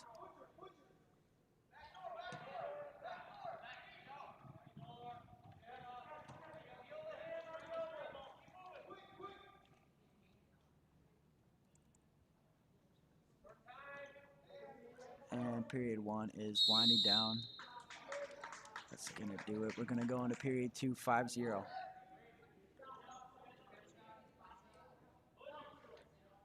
Evan Sabota wanted to ride.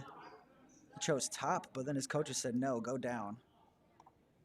Which is, in my opinion, always a smart choice. Although he was doing a good job riding.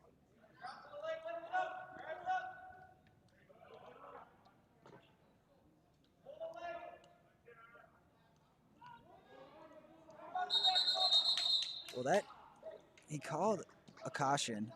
In my opinion, he should have gave him the reversal first because he was clearly in control.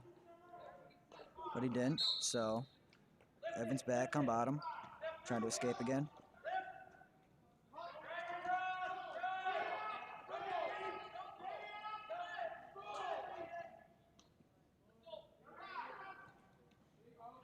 And so that should be an escape point. They look neutral here. Nope, just gave him a 2-point reversal.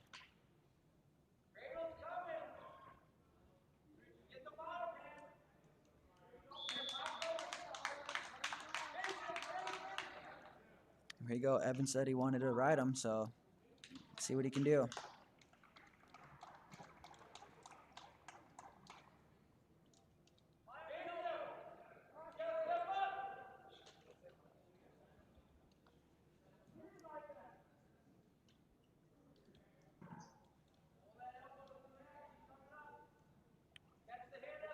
Braden Miller was in a good position to escape, but Evan broke him down, and now look at locking up the cradle once again. This time it looks pretty tight. He might be able to finish it off here.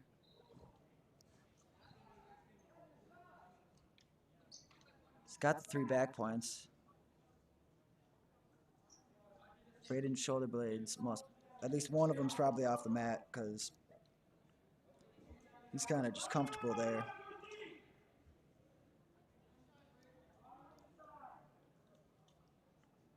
Evan's trying to tilt him though. And that's the end of the period. Doesn't get the pin, does get 3 more back points. So it's gonna be 10-0 going into the third.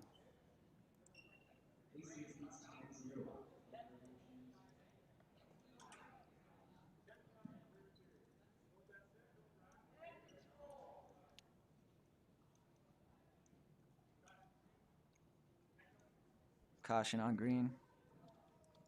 Hastings.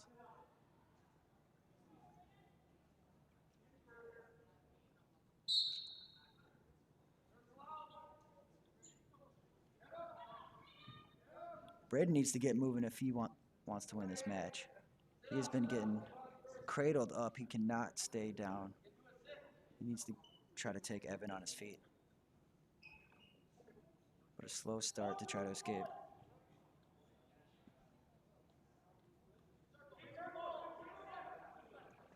And looks like Evan's just back to work, waiting for Braden to make a mistake, and there it is. Stepped a little bit too close to his head. Evan's locked up the cradle again.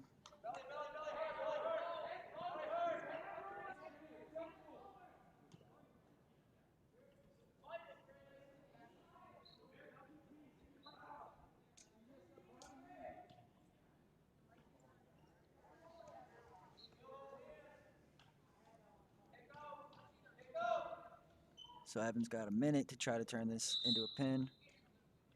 Did he? No, they're calling caution. So he's going to get the 3 back points.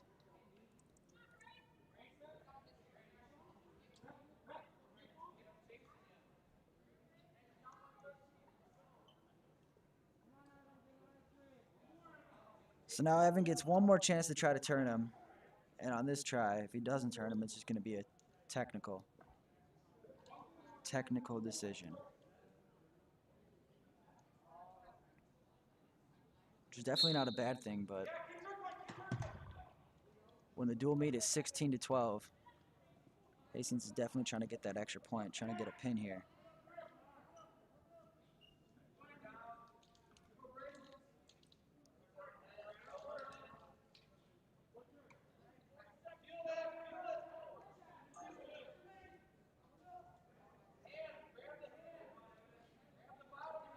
Looks like Evan's working for the cradle again. Is he gonna go front side this time? Nope. So as you can see, Braden not really in a position to get pinned, but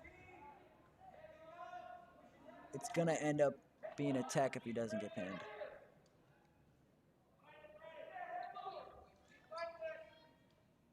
See, Evan would have to readjust, which is just really sketchy from that position. Not able to get the pin. Evan does get the tech, though, after winning 16-0. So 5 team points for Hastings.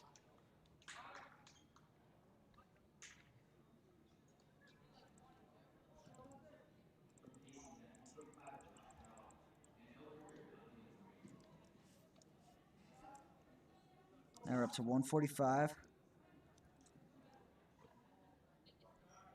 Got Josh Rout from Hastings. And Dante Sasadorian from Elk River.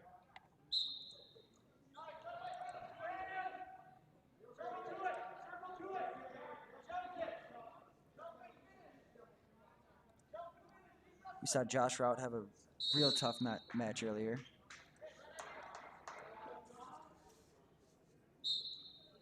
He wrestled Dallin Jones earlier. Dallin Jones is rated 5th in the state. And sophomore Josh Rout almost beat him.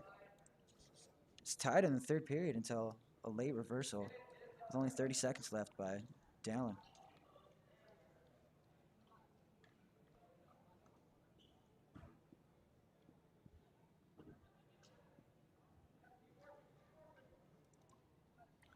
Josh is off to an early lead here. He's trying to work a tilt. I don't know how I feel about that tilt. That was looking a little sketchy.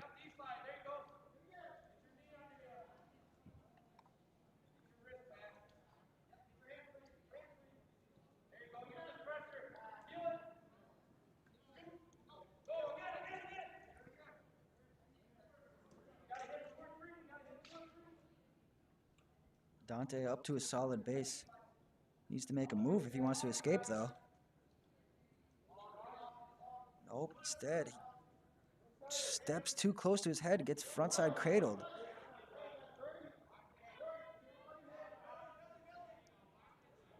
Josh Rout with the front side, able to turn it over. This might be a pin. Nope.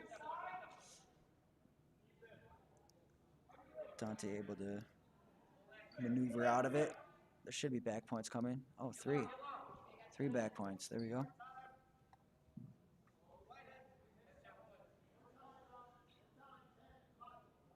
Josh needs to be careful here. You're not allowed to scissor the head.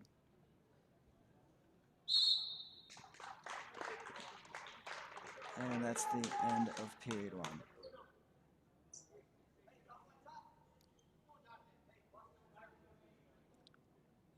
So he didn't give him any additional back points because he never let go of the lock on the cradle, so 5-0.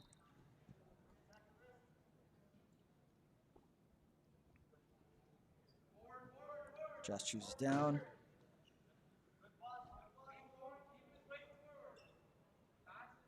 Looking for an escape, not really working for it though, just kind of holding his base.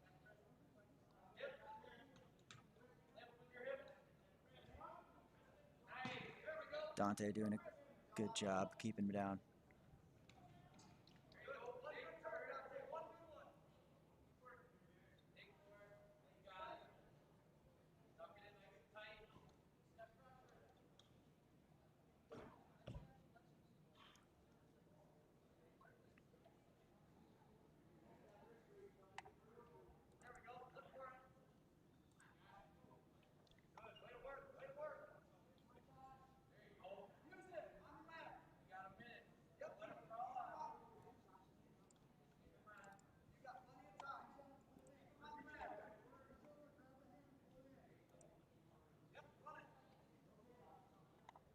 Oh, Dante doing a great job trying to turn this into something.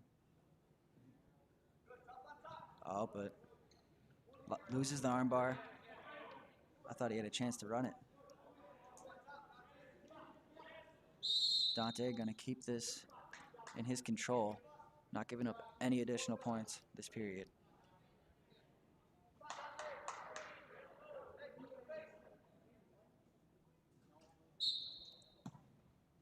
Dante is just a freshman, wrestling 145.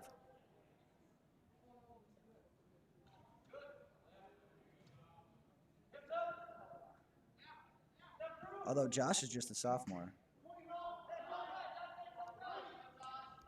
Two young guys for this weight class, I'd say. Usually you'd see someone at the senior level, like maybe even a captain position, be at this weight.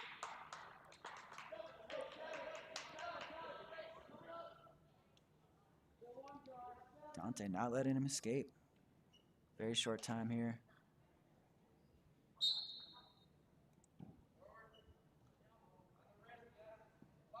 Oh, what a move to keep him down. That was so almost an escape. Great job by Dante. Pretty much tackling him.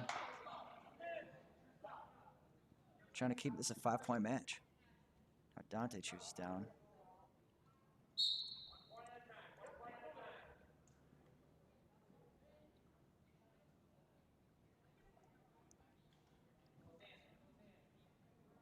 They're both probably a little tired after that match, or after that second period. Hard-fought battle. Just trying to get 1 point. Josh couldn't do it.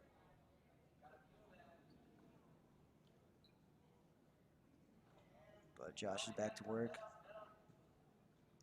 He's got the ball and chain.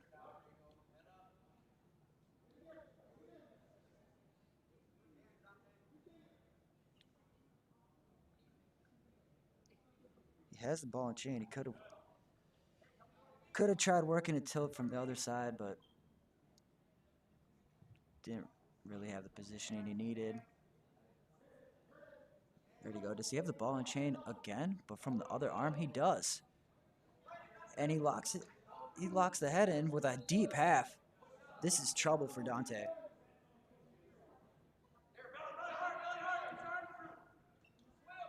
Uh-oh. This might be it, folks.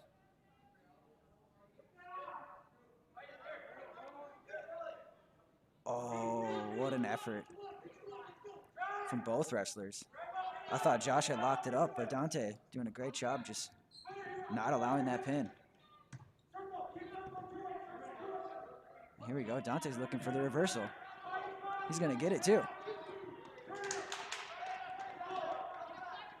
Short time left. Dante's going to have to either somehow lock something up quick or bring it to the feet and look for a throw. Looks like he's just going to ride him out. Yep, not enough time to get those 6 points that he needed, but good match. Josh Rout with the decision.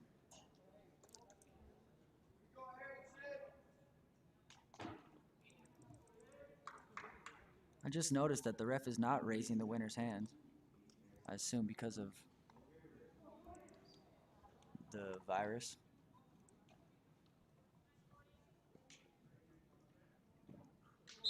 Now we're up to 152.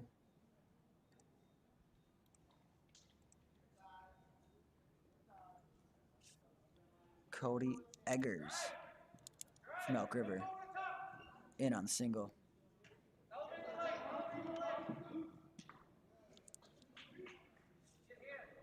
But Hastings coming out on top. That's Aiden Erickson.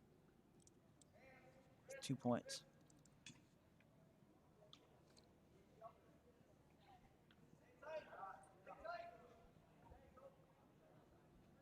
This is a dangerous position. Aiden's looking for the tilt, but almost gave up some back points himself.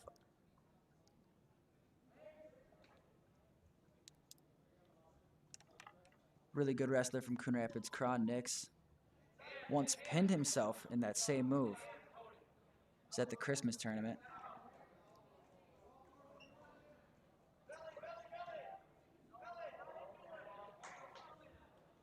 And Cody just kind of put himself on his back right there. I don't know what he was trying, but he had a position to try to escape, but instead he kind of just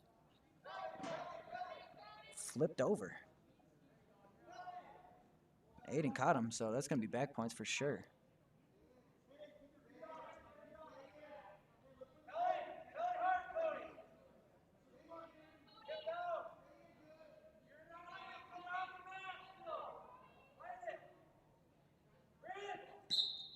Oh, with just a foot left on the mat, Aiden able to pin Cody. So another 6 points for Hastings.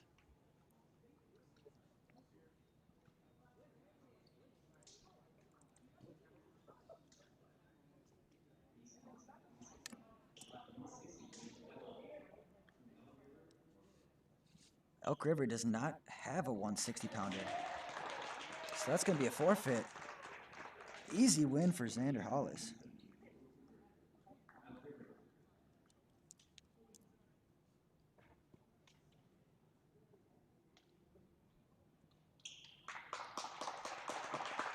And they don't send anyone out for 170 either. Rico Cooper gets the easy dub.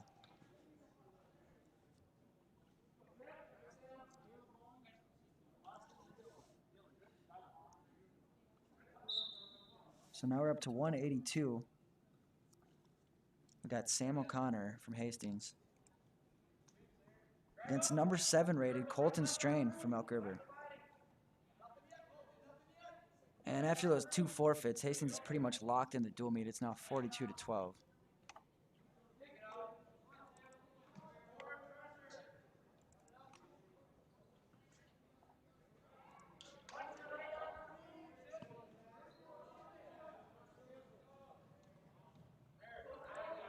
Wow. Colton Strain goes quick to work. And that is why he's rated number 7 in state. He made that look real easy.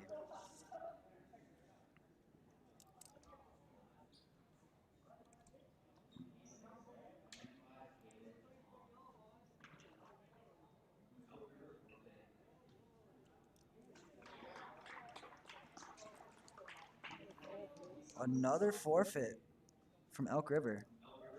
So Tyler Miller gets the easy win. And another forfeit at 220.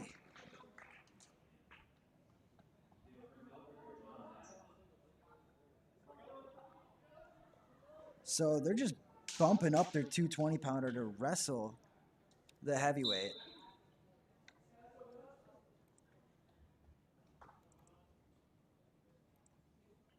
Hastings said, you know what, we want to give this guy some extra practice. We're just going to make him wrestle 60 pounds heavier than he's used to.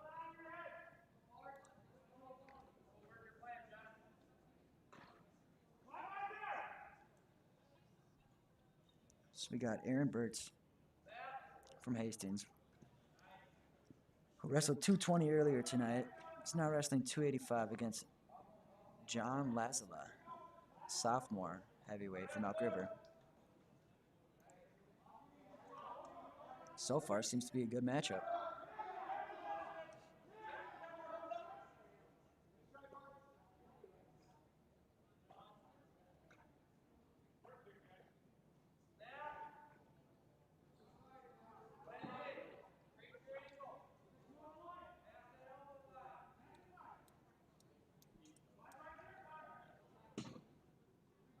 Elk River giving up 4 forfeits tonight. That was not scheduled. I wonder if people did not make weight, or maybe there's some COVID protocols they didn't meet. Not sure. Maybe they didn't pass skin check. There's a number of reasons.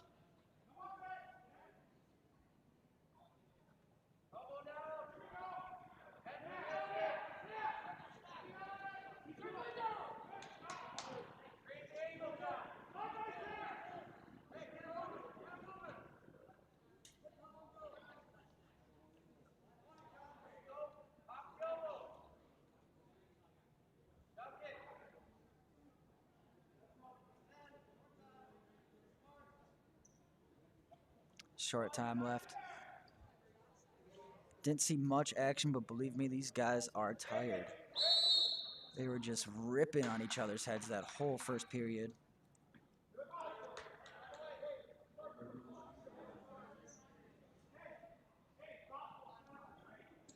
Looks like John chose to go down.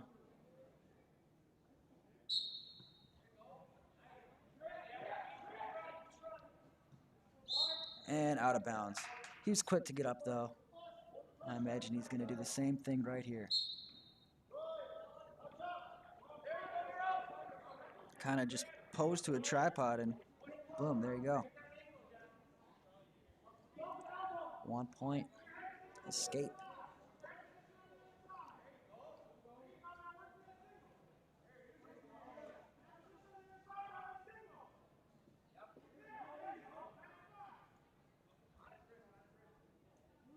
Aaron Burch doing a good job grabbing onto John's wrist here and just trying to work angles. It's super important to do when you're wrestling someone bigger than you, especially a whole weight class above you, let alone 65-pound difference.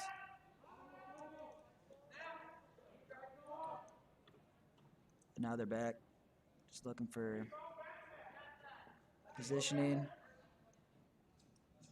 Back on that wrist again. Aaron might be going for a single here. Now he hops to the front head, bringing him back in bounds.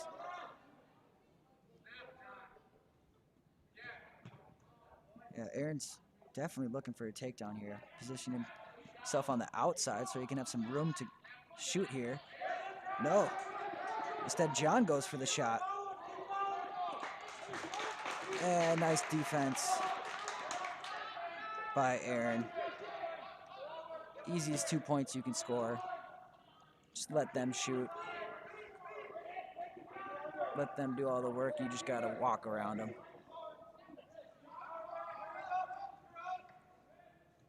And there we go. It's tied up with an escape.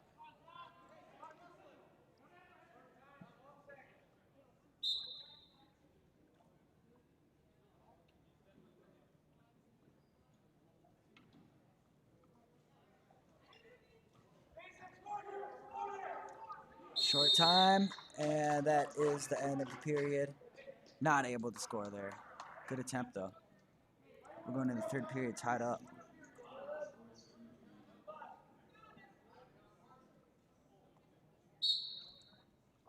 He's got 65 pounds on him. Will he be able to ride him? Oh, yeah.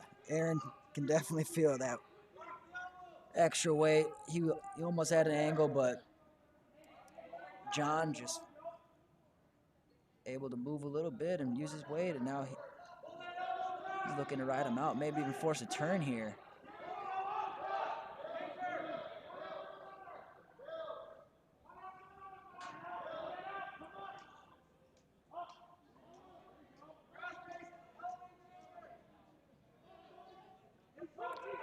Uh-oh, John's getting sloppy. There he goes. He gave him a little too much room.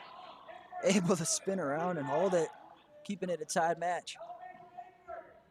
He got a little bit too far off the side, though, and Aaron definitely had a chance there.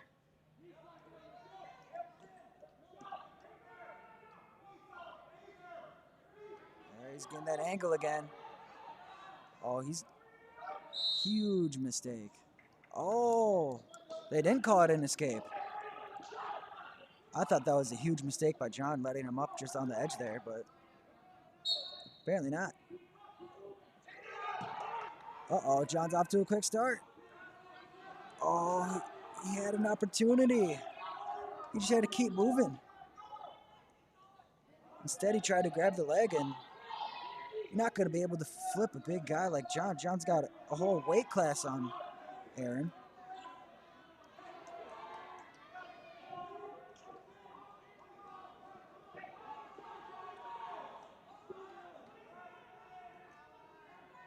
We're down to 20 seconds left in this match. It's tied up. Aaron could win this if he just manages to escape, but from this position, it looks tough. Now John looking to turn him. John almost, if he gets this angle here, and he doesn't, they run out of time.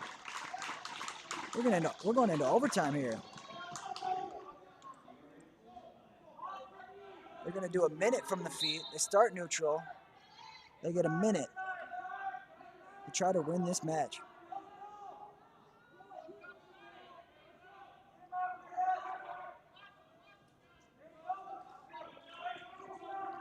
If nobody scores here, it's going to go into double and triple overtime.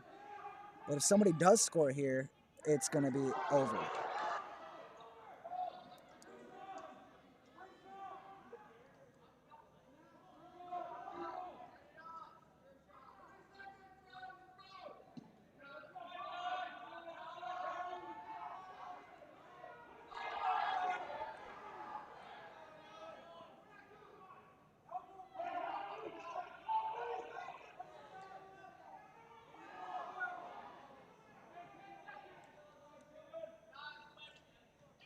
Oh, and what a move. That's the match. It ended up being John who used the wrist to get the single. And what a great single that was. Just get him a little bit off position, grab the leg, and drive through. And that's going to do it for our dual meet against Hastings and Elk River. Hastings wins the meet 54-21. This is CTN, and we'll be back soon. After a short break, we're going to see Coon Rapids versus Elk River coming up in a little bit.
think you got this down, huh? Hey, me? Almost. Last time I forgot to switch the team logo until like the third or fourth match. Yeah, I have it all set up.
And we're back here at Coon Rapids High School. Ready to start up at 106. We got Jaden Lilly, 8th grader from Coon Rapids, coming in against Carter Lazard, also an 8th grader from Elk River. And here we go. Both these teams lost to Hastings, both by pretty steep margins, so I expect this to be a tough dual meet for both teams. Coon Rapids rated 11th in the state, Elk River not rated, so Elk River definitely the underdog. And Jaden Lilly coming out here, scoring his takedown early.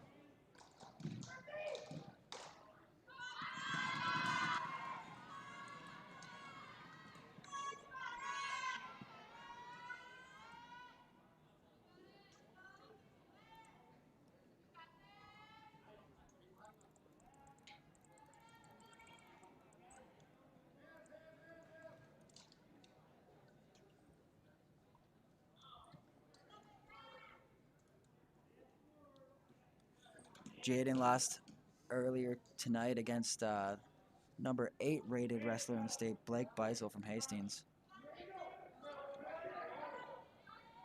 Blake was able to pin Jaden, but Jaden coming out a lot more lively this time.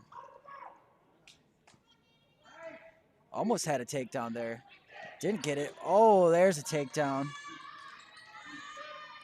Oh, and he might finish this quick. He does. Nice work by Jaden.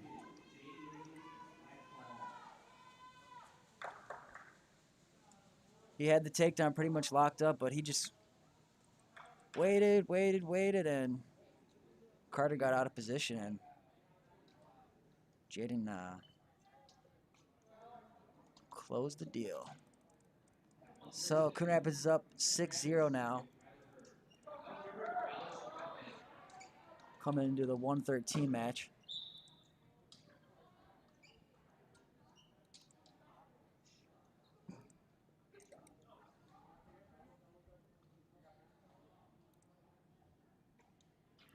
We got sophomore Tyler Hare from Coon Rapids. And that was a sweet high crotch. That was smooth. Quick 2 points for him. Looks like he's ready to cut him almost.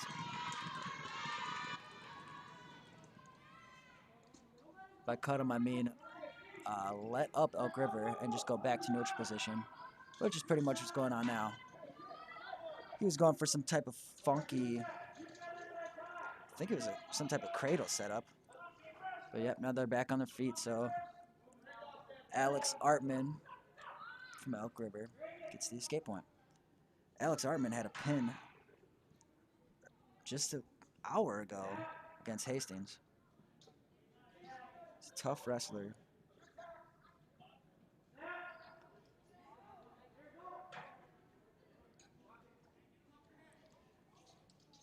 So Mark Sabota from Hastings pinned Tyler from Coon Rapids earlier. And then Alex from Elk River pinned Mark from Hastings. But now, Tyler is just working Alex. So kind of interesting how that works. Sometimes the matchup is just right. Like, it's all about your style, too. Some style wrestlers just pair better.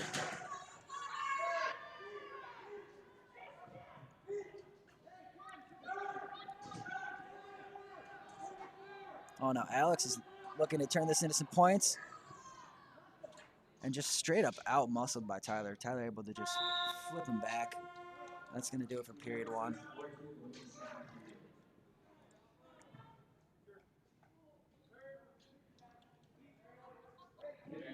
Tyler won the flip. He deferred. Alex gets the choice, and he chooses down. And his first move is to his side. Not exactly a move. Now he's looking for the sit-out.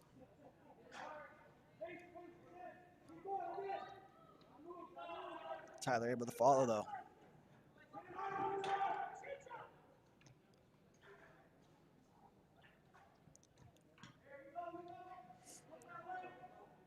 Now Tyler stepped a little bit too far.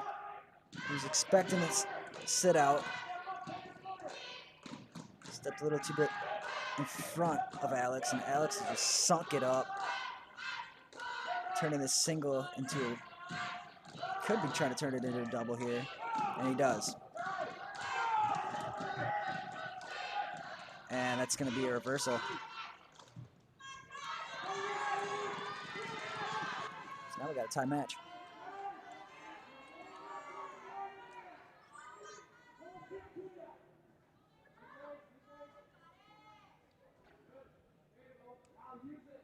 Oh, Alex is deep in on the waist, and he has a wrist locked up. He might turn this into something.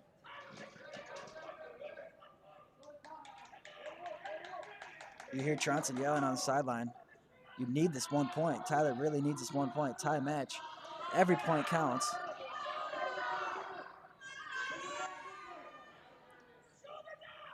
He's running out of room, though. If he's going to try to escape, he should have done it about 4 feet closer to the center of the mat. And now, Alex is running a deep half.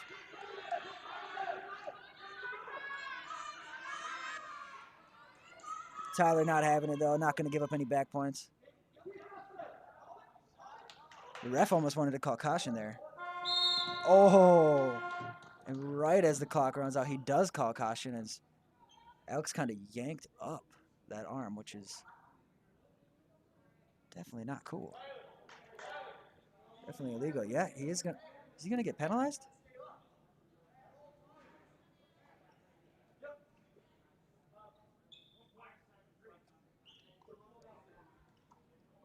Yeah, that was a penalty.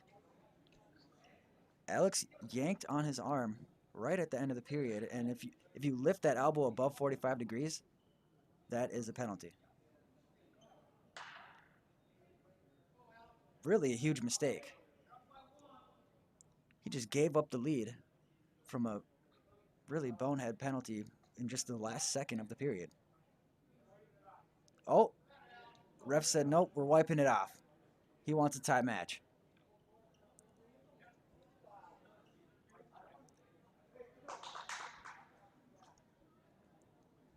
I guess he didn't really have time to caution the wrestler, saying that, hey, what you're doing is illegal, you better stop. So usually there would be like a moment of watch that arm, and then if they continue to raise that arm, then the penalty would come. So didn't really have time to do that.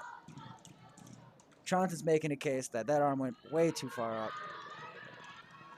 Oh, are they talking about the front head?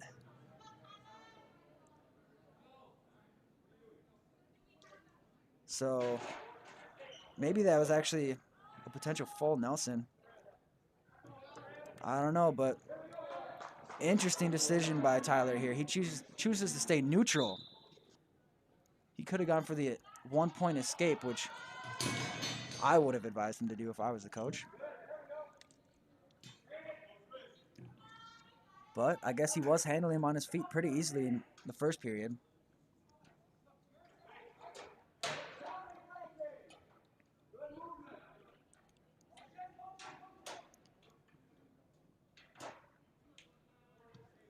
Anyone's match, though.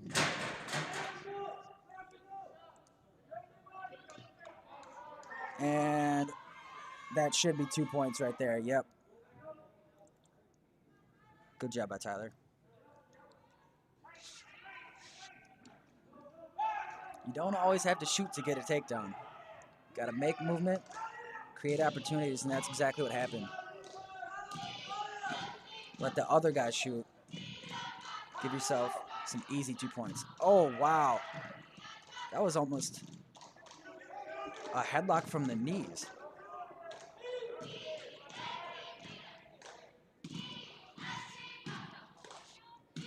No escape points were given, though, so no additional takedown.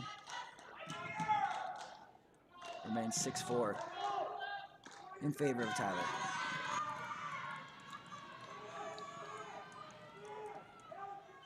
Tyler needs to stay in control here. They're on the edge of the mat. If he gives up an escape here, that would be pretty unfortunate. Nope, they're going to bring it back to the center.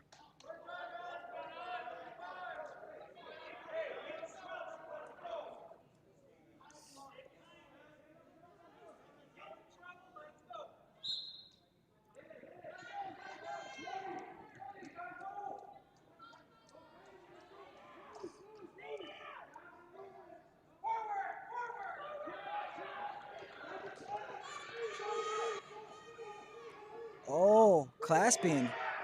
Clasping, that's going to be a penalty. Now he can't let him escape. And he doesn't. So they give the 1 point for the clasping. But Tyler's still able to hold on to the lead. Wow. What a close fought battle.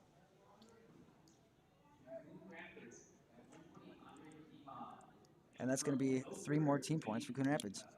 Starting off 9-0 this time.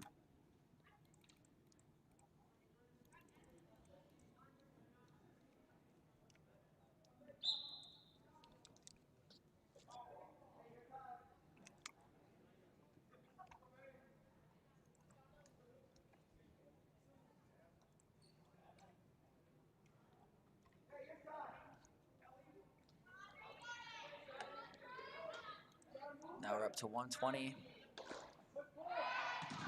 We got Benny Kazaka from Elk River facing off against Andrew Dimov, senior from Coon Rapids.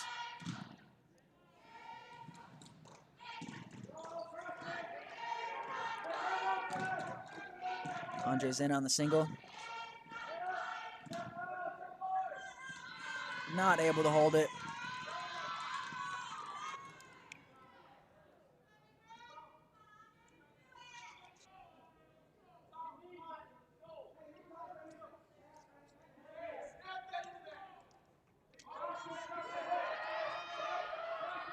It's a good shot. He's in.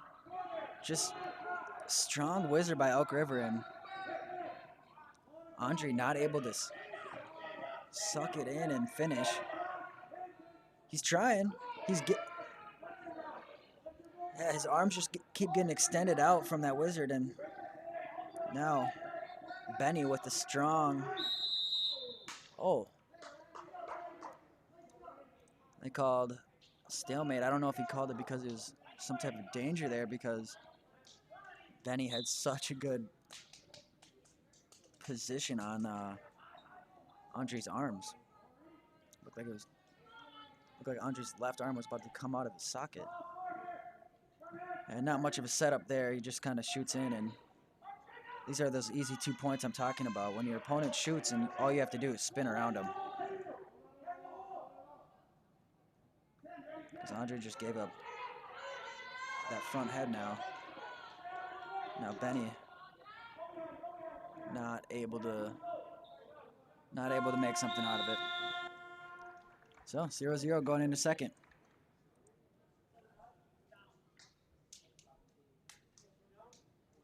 Coon Rapids chooses down.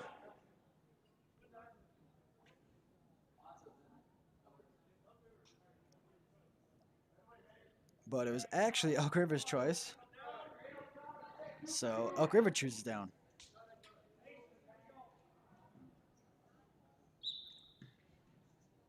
Quick to his feet. Yep, he's going to get the escape. Nice job by Benny. Not wasting any time.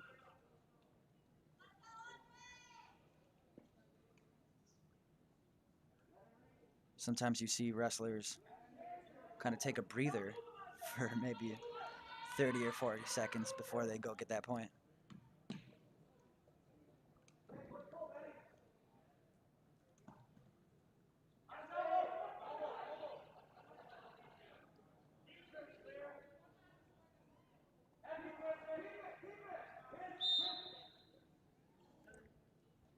And they're going to have to center back up.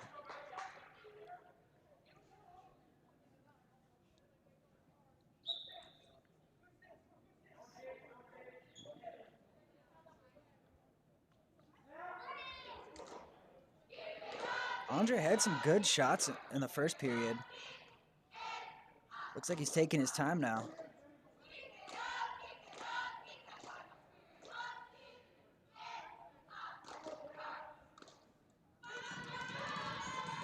It's a 1-0 match, though. You're definitely going to want to score some points here before you go into the third period.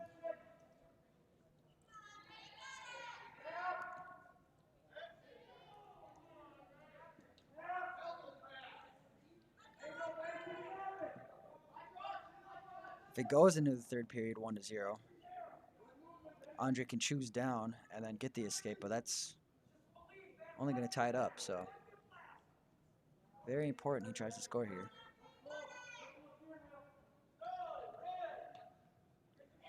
Oh, he's going to get it. And he goes for the cradle. He's got the takedown. He's getting back points. Did he get 2 back points? No, they didn't.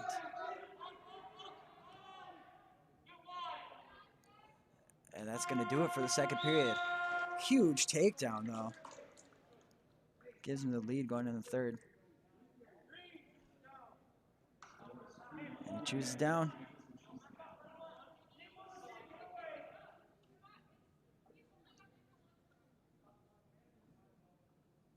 Now Tronson is talking to the refs. Looks like there's, excuse me. Looks like there was some confusion from the Coon Rapids managers. They didn't understand that the green band actually represents Coon Rapids this time. The green band on the ref's wrist.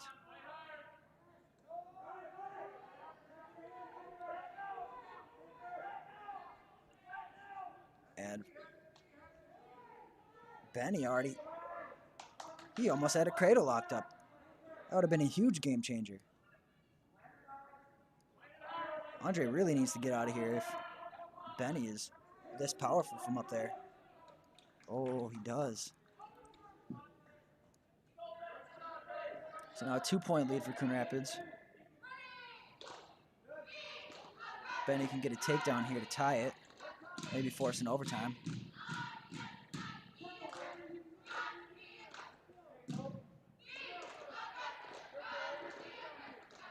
I don't think Andre wants to go into overtime, though. He might just want to score and wrap this one up.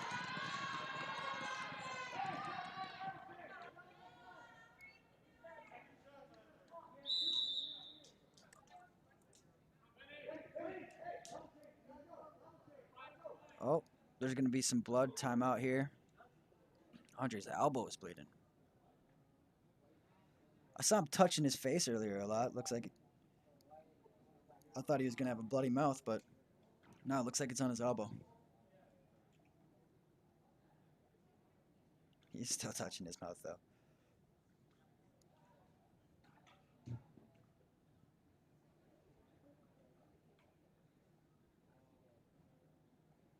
Should be a pretty quick cleanup. Yep, they're already wrapping it up. They're ready to go. This is our third match of the night. Usually it's only one dual meet, but this has been a weird season, so Coach Adams trying to get as many matches in as possible. They invited Hastings here tonight.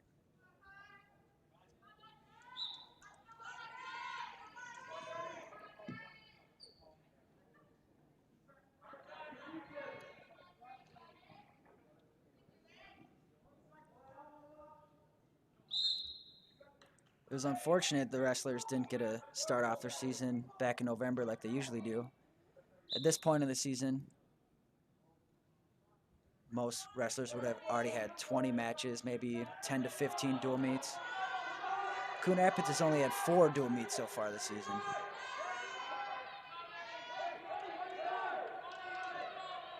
Five if you include Hastings earlier tonight.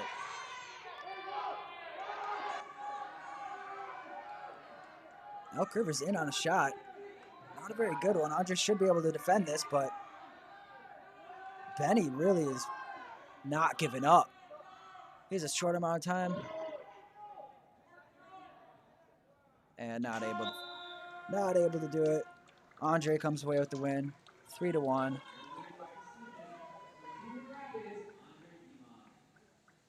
So that's another win for Coon Rapids. Much better start than against their dual meet versus Hastings. They lost their first 5 matches to Hastings. Now they start off 3-0 against Elk River.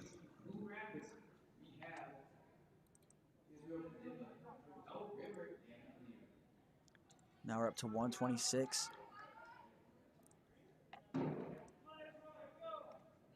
One of my favorite weight classes. They're light, but they're strong. Some of these guys cut a lot of weight to get here.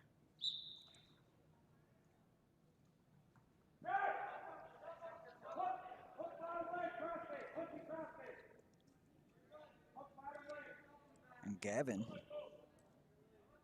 Hillier from Elk River. In deep early end. Looks like he's getting some points here. A nice scramble by Israel.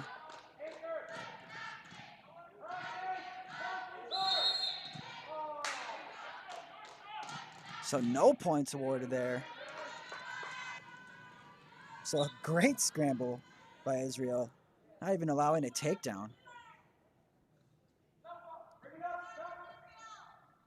That's going to be a takedown, though.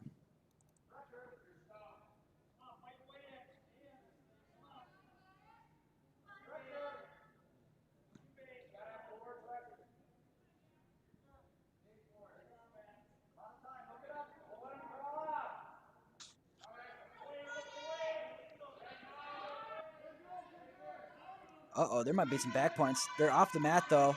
He's still counting it. And then he calls it off, but able to get the 3 back points.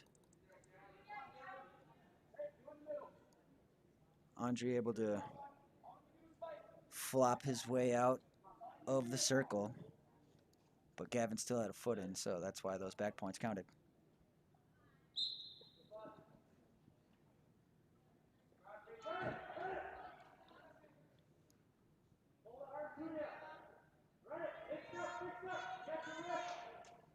And Gavin right back to work.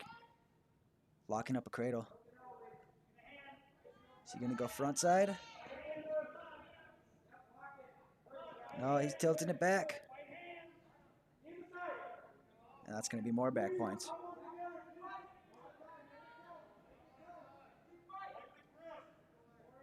Israel not really fighting it.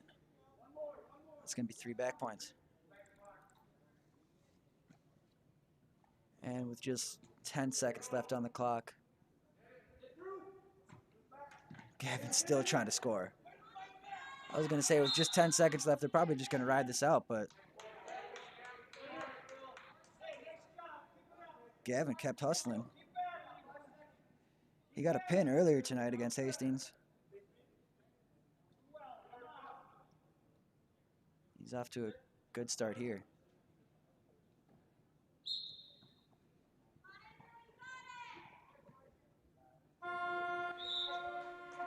And that's going to do it for period 1.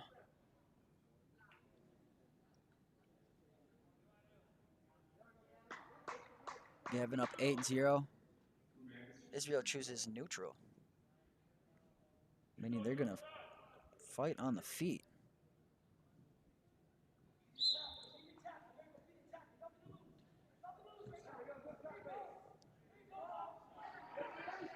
That was a solid shot, but Gavin has some scramble skills too. Israel was in deep though. Oh, that was a caution. Going back up to their feet.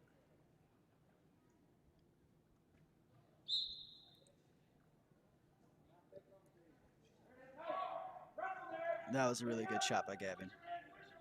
Not much of a setup, just kind of caught him off balance, just waited for his foot. That's going to be a takedown.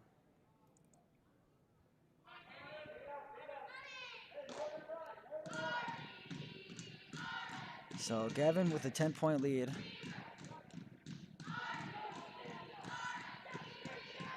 Israel really needs to get moving.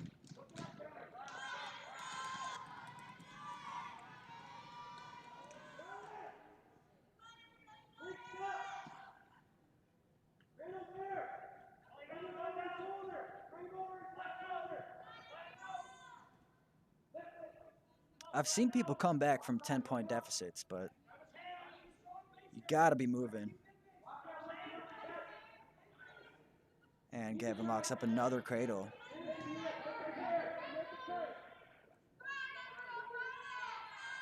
This might be a pin. The ref kind of looks like he wants to call it a pin because you can see Israel kind of just looks defeated, not really moving much. So now it's going to be 13-0. Gavin's got one more chance to try to pin him before the match is called for technical decision.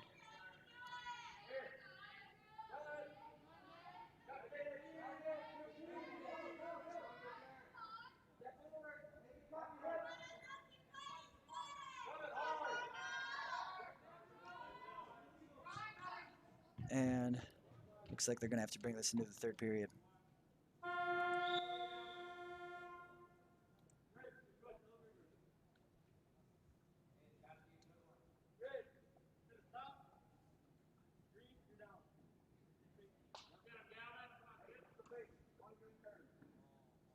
So Gavin chose to ride. Very interesting choice. You rarely see that. You see it in college, but almost never at the high school level.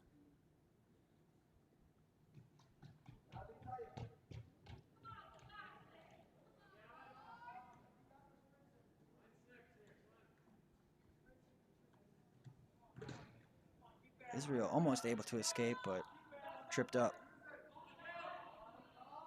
Gavin is in full control at this point.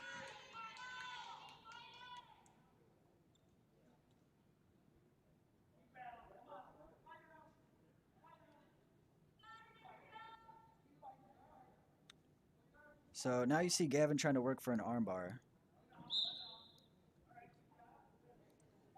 And we saw him working cradles earlier, but cradles are really good for getting back points, but it's really hard to pin someone from a cradle position. So that's why you see him trying to work arm bars now, because he wants to pin.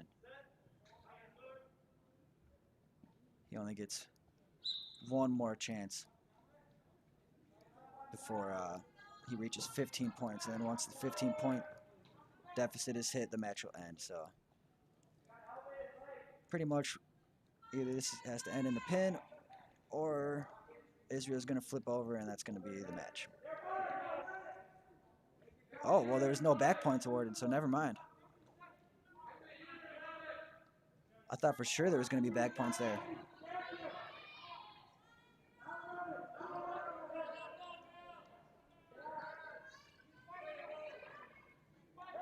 And that should be back points, but no, you didn't see the ref call it, no. He didn't count anything. Now Israel's about to get a reversal.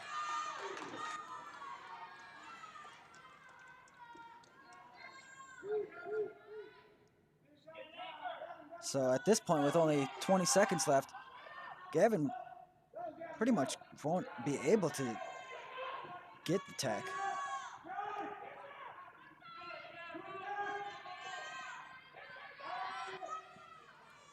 Ten seconds left.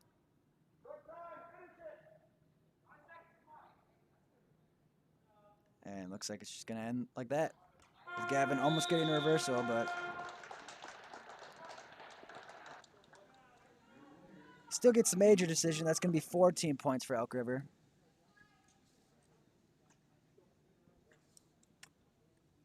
Bringing our team score to 12-4. Coon Rapids winning.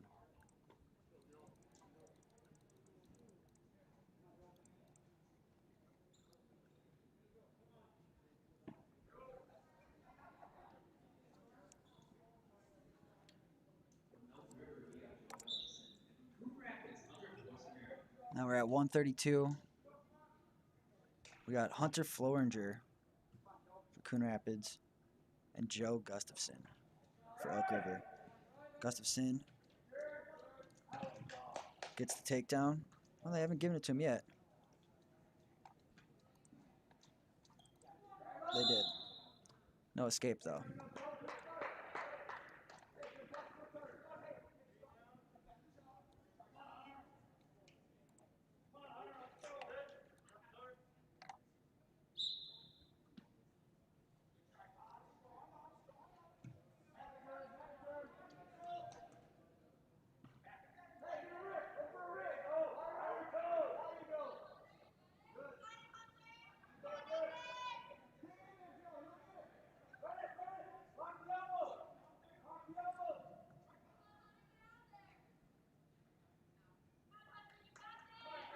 Joe Gustafson hitting him with the crossface hard. If you can see, it's crossface is when Joe brings his wrist across the face of Hunter. He's hit him with it a couple times. Oh, now he's got an armbar. Gustafson's going to be looking to turn him here. Hunter absolutely fighting it with every muscle in his arm.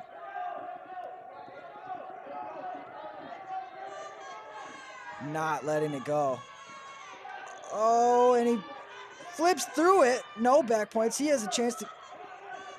If he can get that arm free... Oh, he almost had a reversal. Instead, it's going to be 2 back points for Gustafson. Which those were like the fastest back points this ref has counted all night. I did not think those back points were going to be awarded. So it's going to be 4-0 going into the second.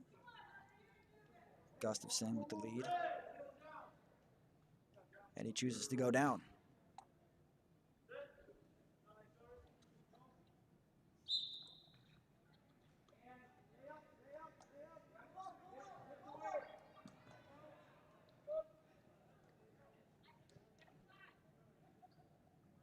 Hunter does a good job staying behind him, keeping him on the mat. Throws a leg in. Threw it in late, too, and then just to give it up. He should have kept that in there. He has it back in now. Looks like he's working for nothing. He looked like he almost had a chance to go for a guillotine, but kind of just lays on his side and gives up a reversal. So now Gustafson with a 6-point lead.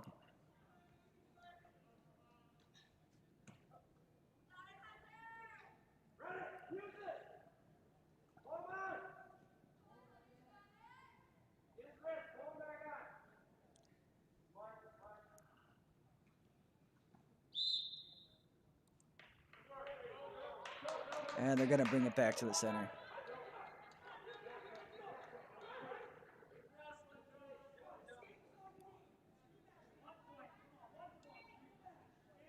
Tronson asking for an escape. Saying an escape is all you need. Let's see if Hunter can deliver.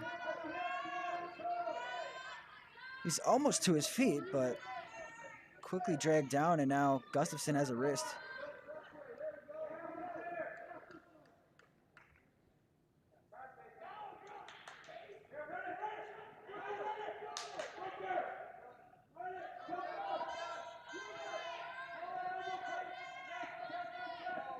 And that was 2 back points. That was, again, 2 quick back points, but Gustafson able to make it happen. There we go. There's an escape. And Hunter goes straight in with no setup. Just a sloppy double leg. And now Gustafson, they don't give him the points. Gustafson almost had another takedown there.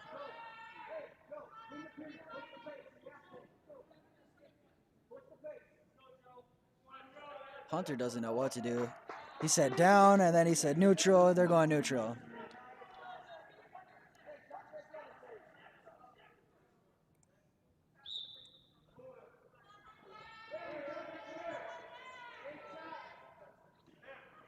Yeah, Hunter kind of seems gassed. Just seems like Gustafson's faster.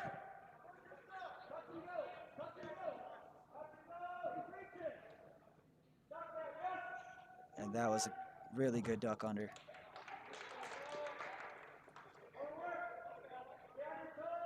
Sometimes you don't even have to shoot.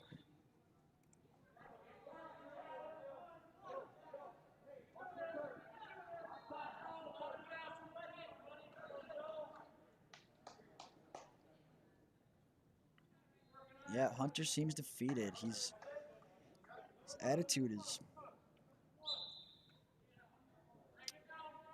kind of looks like he's just running down the clock. Here he goes. He has a chance for a reversal here. Instead, Gustafson able to turn it into back points. He might be able to... Oh, now Hunter flipping it. Hunter could win this. He was in the position where all he had to do was lock up that head. He gets the 2 points after the 3 back points from Gustafson, so still a 10-point match. Minute to win it.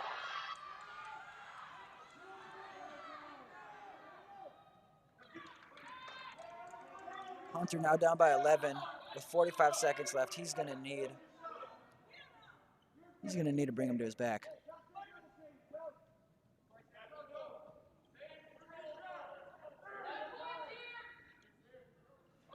And he tries it, almost had it. Didn't have the head secure, but almost with just his strength was able to just flop Gustafson down, but Gustafson too good for that.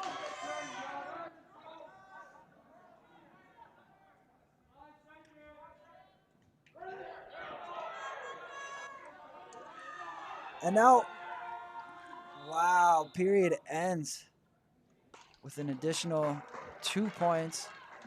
So that actually is a technical foul. Technical decision. Meaning 5 points for Elk River.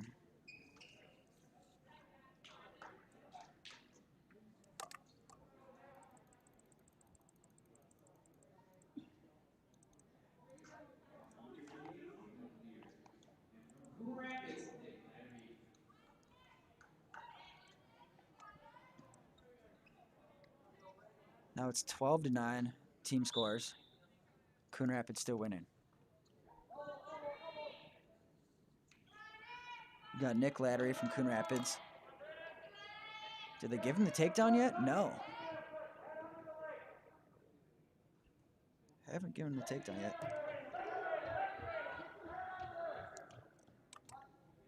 Got Nick Lattery from Coon Rapids and Braden Hillier from Elk River. They're calling a stalemate. Nick almost had a quick 2 points there. But Braden from Elk River able to scramble, hold onto his leg, and keep it in front of his head. And that was a real nice leg trip. Actually, that wasn't even a leg trip. That was just a leg snag. Just straight up snagged his leg and tripped him.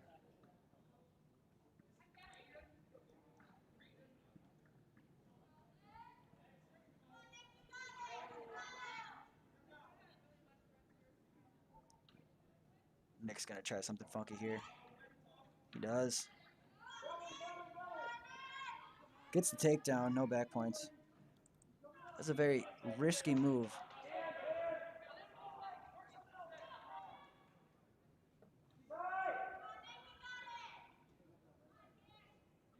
And Nick likes to bring his foot up front like that, do some type of leg cradle.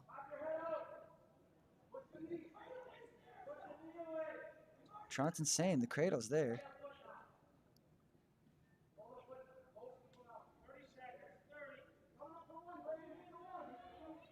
And Nick decides to let him up, give him 1 point. Says, no, I'll just take you down again. That's exactly what he does.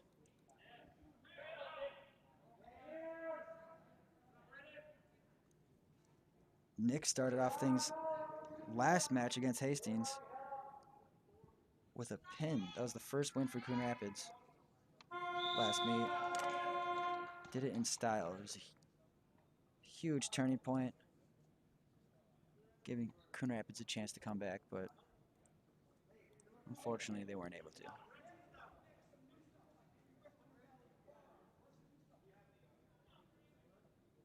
All right, so Braden chooses down. I have a feeling Nick's gonna go for the cradle here again.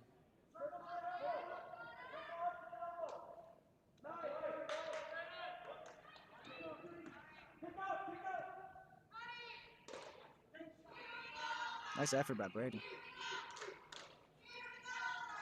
Hunter's too fast though.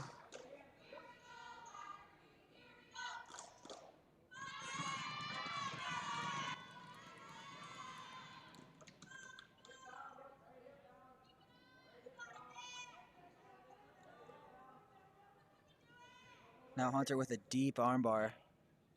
He's gonna lock up that wrist and then continue to drive. And he's getting the back points. Wow. Braden must just be, oh yeah, that's a pin. Second pin of the night for Nick Lattery. This time a second period pin. Man, he had Braden pretzeled up. Braden really did not want to turn, but when you got that armbar deep, there's nothing you can do about it.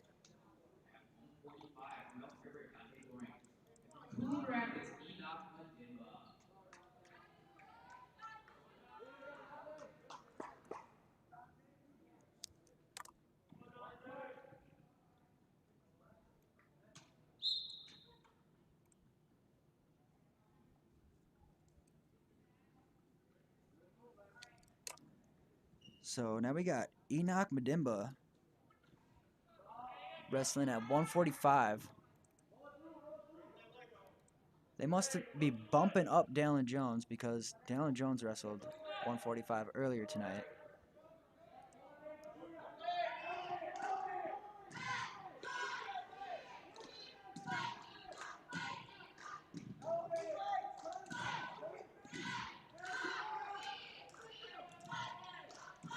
And what a scramble.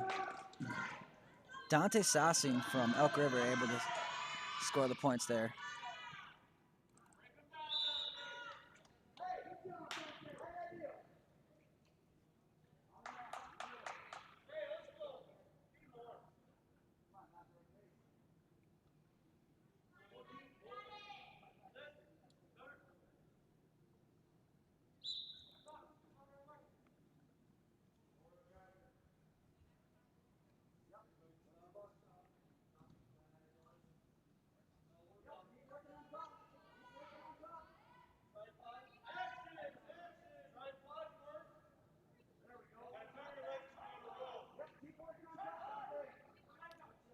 Enoch is, well, now that he's got his leg locked up, not really in the best position, but he's able to keep a solid base. There he goes. He's able to escape if he starts moving now. He's not really moving, though. He's kind of just holding his base.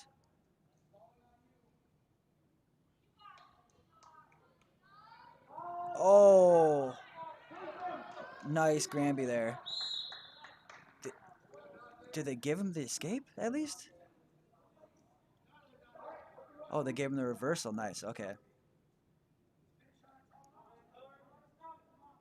So nice reversal by Enoch. That was a super smooth Granby.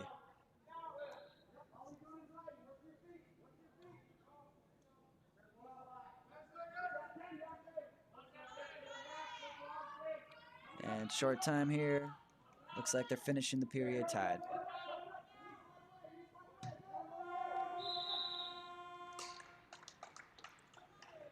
So they're going into period 2. Tied 2-2.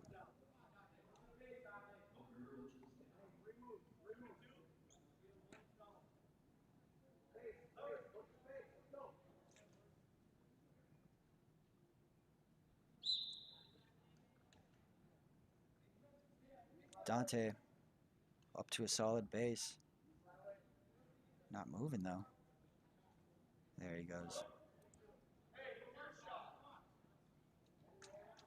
So he takes the lead with that escape.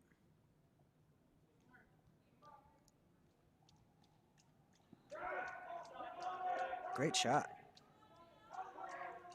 In deep, but Enoch's got some scramble skills.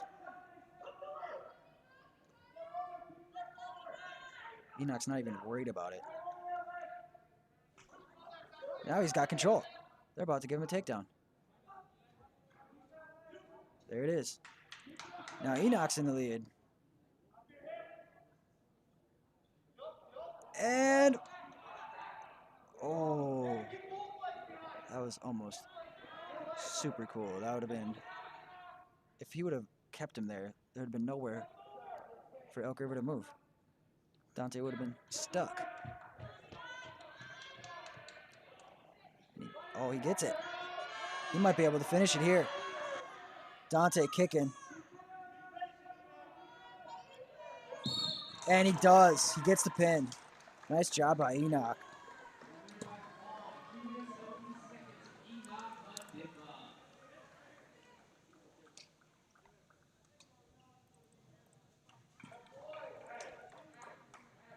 That was huge for Coon Rapids. Now taking the lead 24-9. Close match like that, ending with a 6-point swing.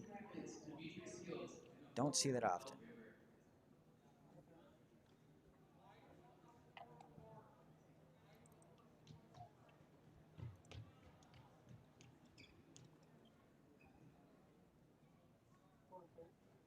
Oh, looks like there was a forfeit at 152.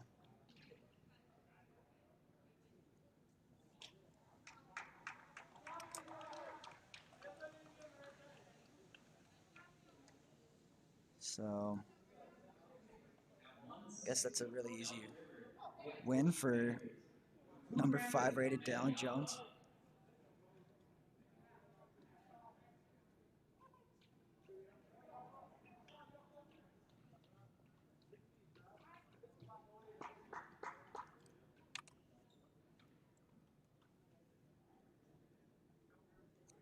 So,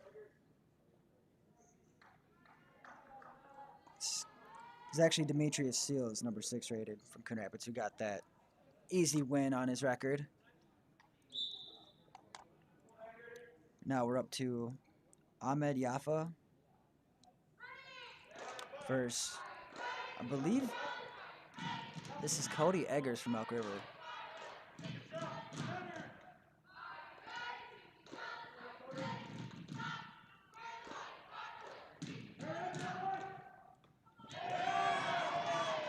What a toss.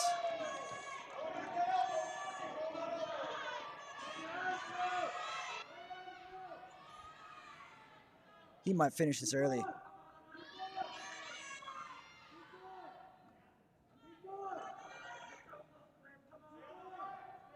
Eggers fights it, not gonna let it happen. That's gonna be 3 back points for Ahmed.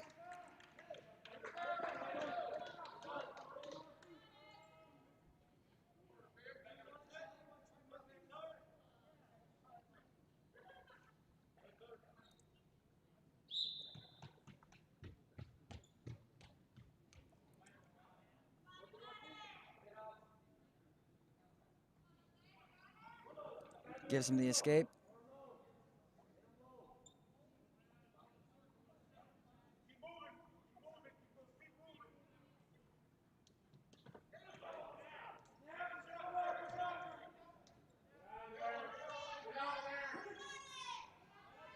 Ooh, if Ahmed would have squeezed that up, that would have been real trouble. That would have been another throw to the back.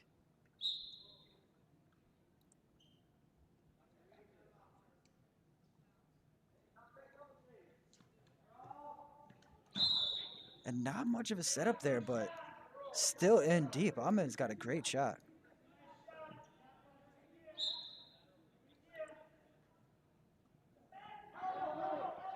This time Elk River tries shooting, and Ahmed says, thank you. This is going to be a pin.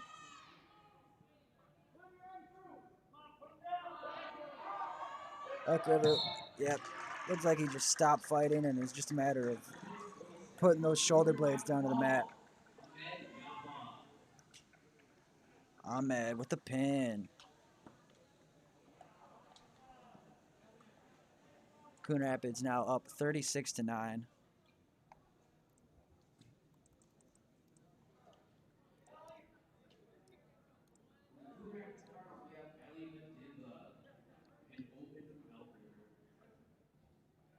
And so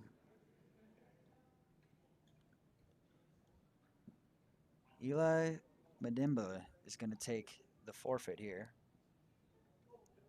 Elk River doesn't have anybody to wrestle him. So now we're going to bump up to 182. We're going to see a match.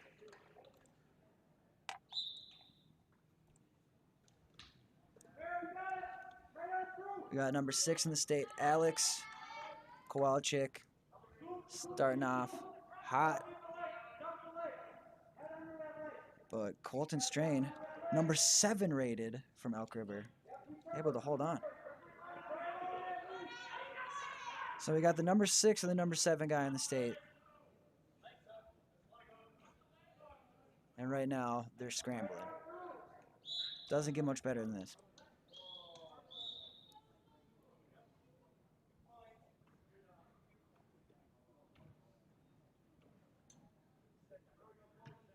Oh, but they end up giving Alex the takedown,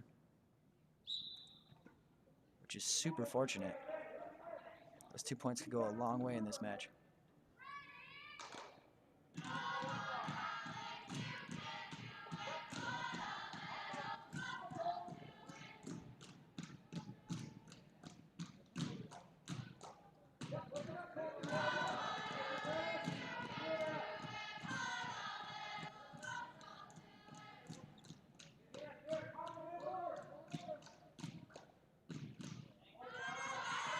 Alex in good position. He's got his leg in.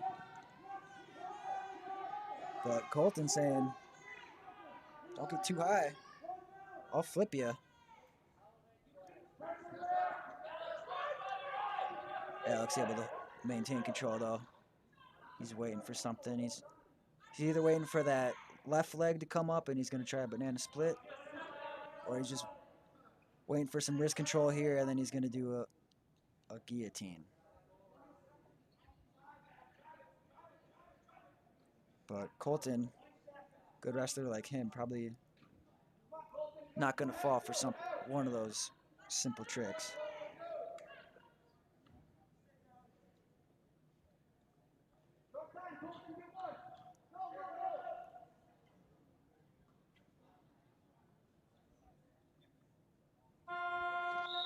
Good job, Alex, holding on there. Colton almost had a chance to escape, but... And now, Alex chooses down. Or actually, sorry, Colton chooses down. We're back to where we just were.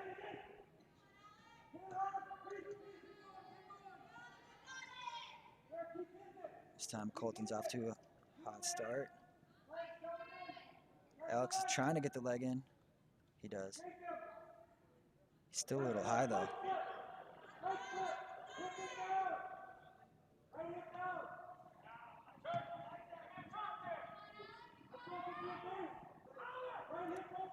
Alex has the legging, but he's not doing much with it. Yep. He's not even going to try to keep it in there. He's just going for wrist control now.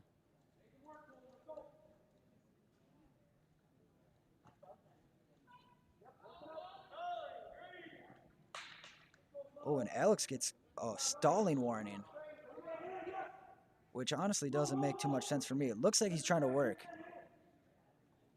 Colton's doing a great job of just not letting anything happen.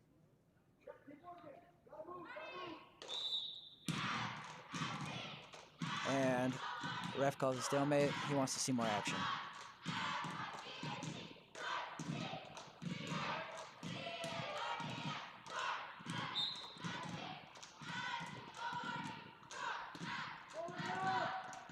And now Alex actually has an armbar.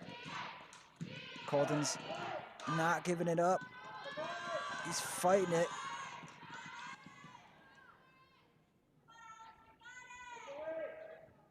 Oh. He still has the armbar. He tried throwing in a half on the other side.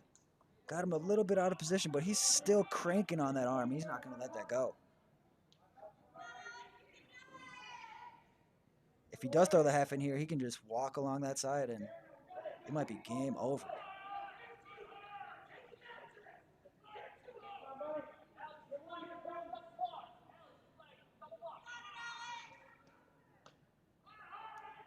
This is an absolute battle.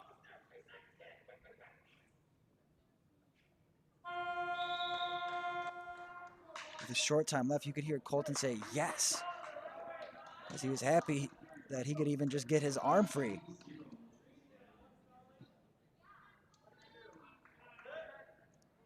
Now Alex chooses down.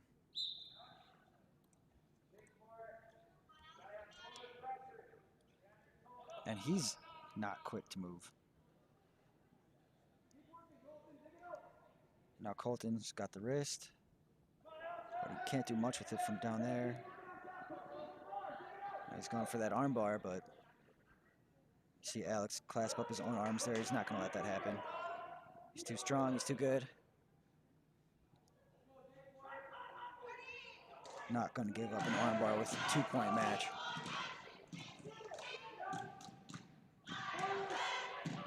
Alex could slide that left leg through. If he just drop step with his left leg, he's free.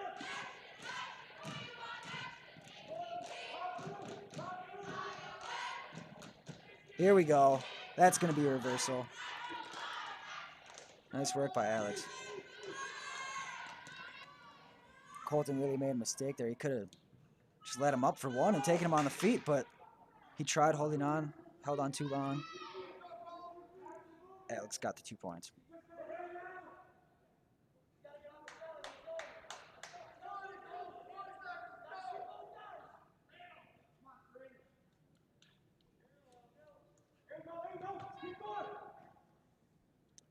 Colton tries to sit out, but wasn't a valiant effort.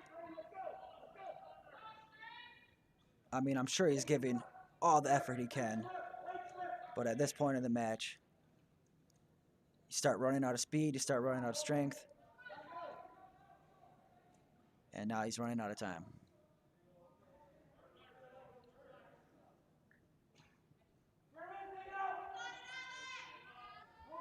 Alex doing a good job staying behind. And that's going to do it.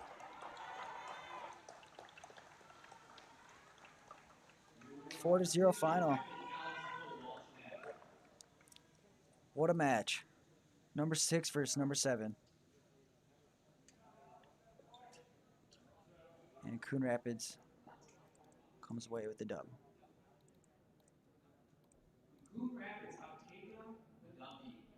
And looks like we're going to see a couple more forfeits here. Elk River doesn't have anybody at 195 or 220. So we're going to go straight up to heavyweight.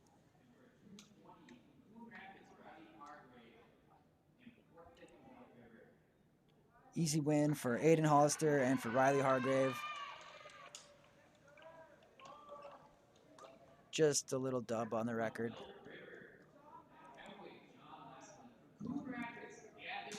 And now we got the #1 rated wrestler in the state at heavyweight, Gavin Layton. And John from Elk River, John Lasala from Elk River, was quick to go in on a shot. Very bold move against the #1 rated wrestler. And Gavin turns it into a takedown. Lets him go. He's going to try again.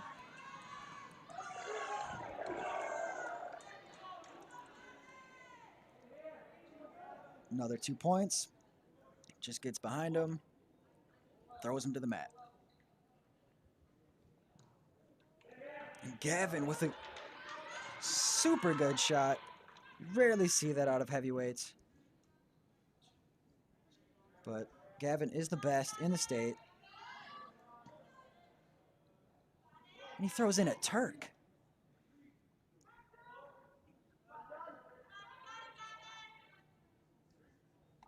You rarely see Turks from heavyweights either.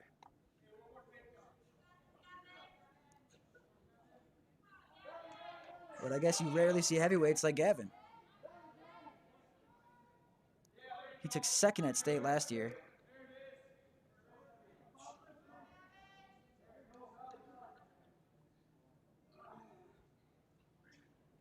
He's a senior now. Wrestling sophomore John Lasla, and John can't hold it together for the whole period. Gavin with the win. With the pin, first period pin. And that brings our total to 63-9. Coon Rapids wins. So 1-1 on the night for Coon Rapids. Hastings gave them a tougher battle than they were ready for. And I'm sure that's exactly what Bob Adams wanted to see tonight. That's why they invited Hastings here for this tri-meet. But all in all, very successful second match for Coon Rapids, winning 63-9. I'm Cooper Anderson here with CTN, and this has been Coon Rapids Wrestling.